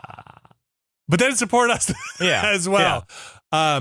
Look, we have been going over some stuff internally and being like, hey, things are getting expensive. Services are getting expensive. Everything's getting more expensive. We still want to do this as much as patron supported as possible. So we rely on your support to do that. We're not looking to go out and do some stuff that we're old school. We just don't feel comfortable doing certain things out there. We want to make sure that we can survive and do this. The reason we started doing this is to have the direct support of the patrons. So your support keeps us going, and it truly does. So patreon.com/Nextlander is the best way to do that. If you can take some time and you're not a supporter, go think about it. Hey, you can get in there for $5 a month. You might even say we wouldn't be doing this without you. But it's $5 is the new $3. Right? This is what I hear. $7 is the new $10, I think. I don't know. Yes, Brad, we could not do this without you. So thank you very much. There are a bunch of tiers there on the Patreon. There's some goodies attached to some tiers there. But there is only one tier that gets their names read on this year's show, and it is the Mysterious Benefactors tier. And I'm going to read those names for you right now, starting with The Good Vibes Will Continue Until Morale Improves, Alpha Rhythm, OpenAI Delenda Est, David L., Kelly F., Brian Lucier, Skywarp, Jason Grimm, John Hubbard, Thordreen, Evan Cook, Jerry Lee, Deidre Forgets to Change Her Name Sometimes, Pugtato, but hashtag Bunny Jerk, Jadrita, Statics, Sending Good Vibes Back to Minnesota and Beyond, Brian Murphy, Randy Duax, Randy Alderson, Andrew Tiebkin, Alex Wu, It's Me JP, Edward Chick, Andrew Slosky, Steve Lynn, Matthew Herrig, David Campos, and Tyler Treese. A lot of names there you'll recognize because those people know that we couldn't do it without them. That we are out here trying to be the outlet of the people. We don't answer to Big Pharma.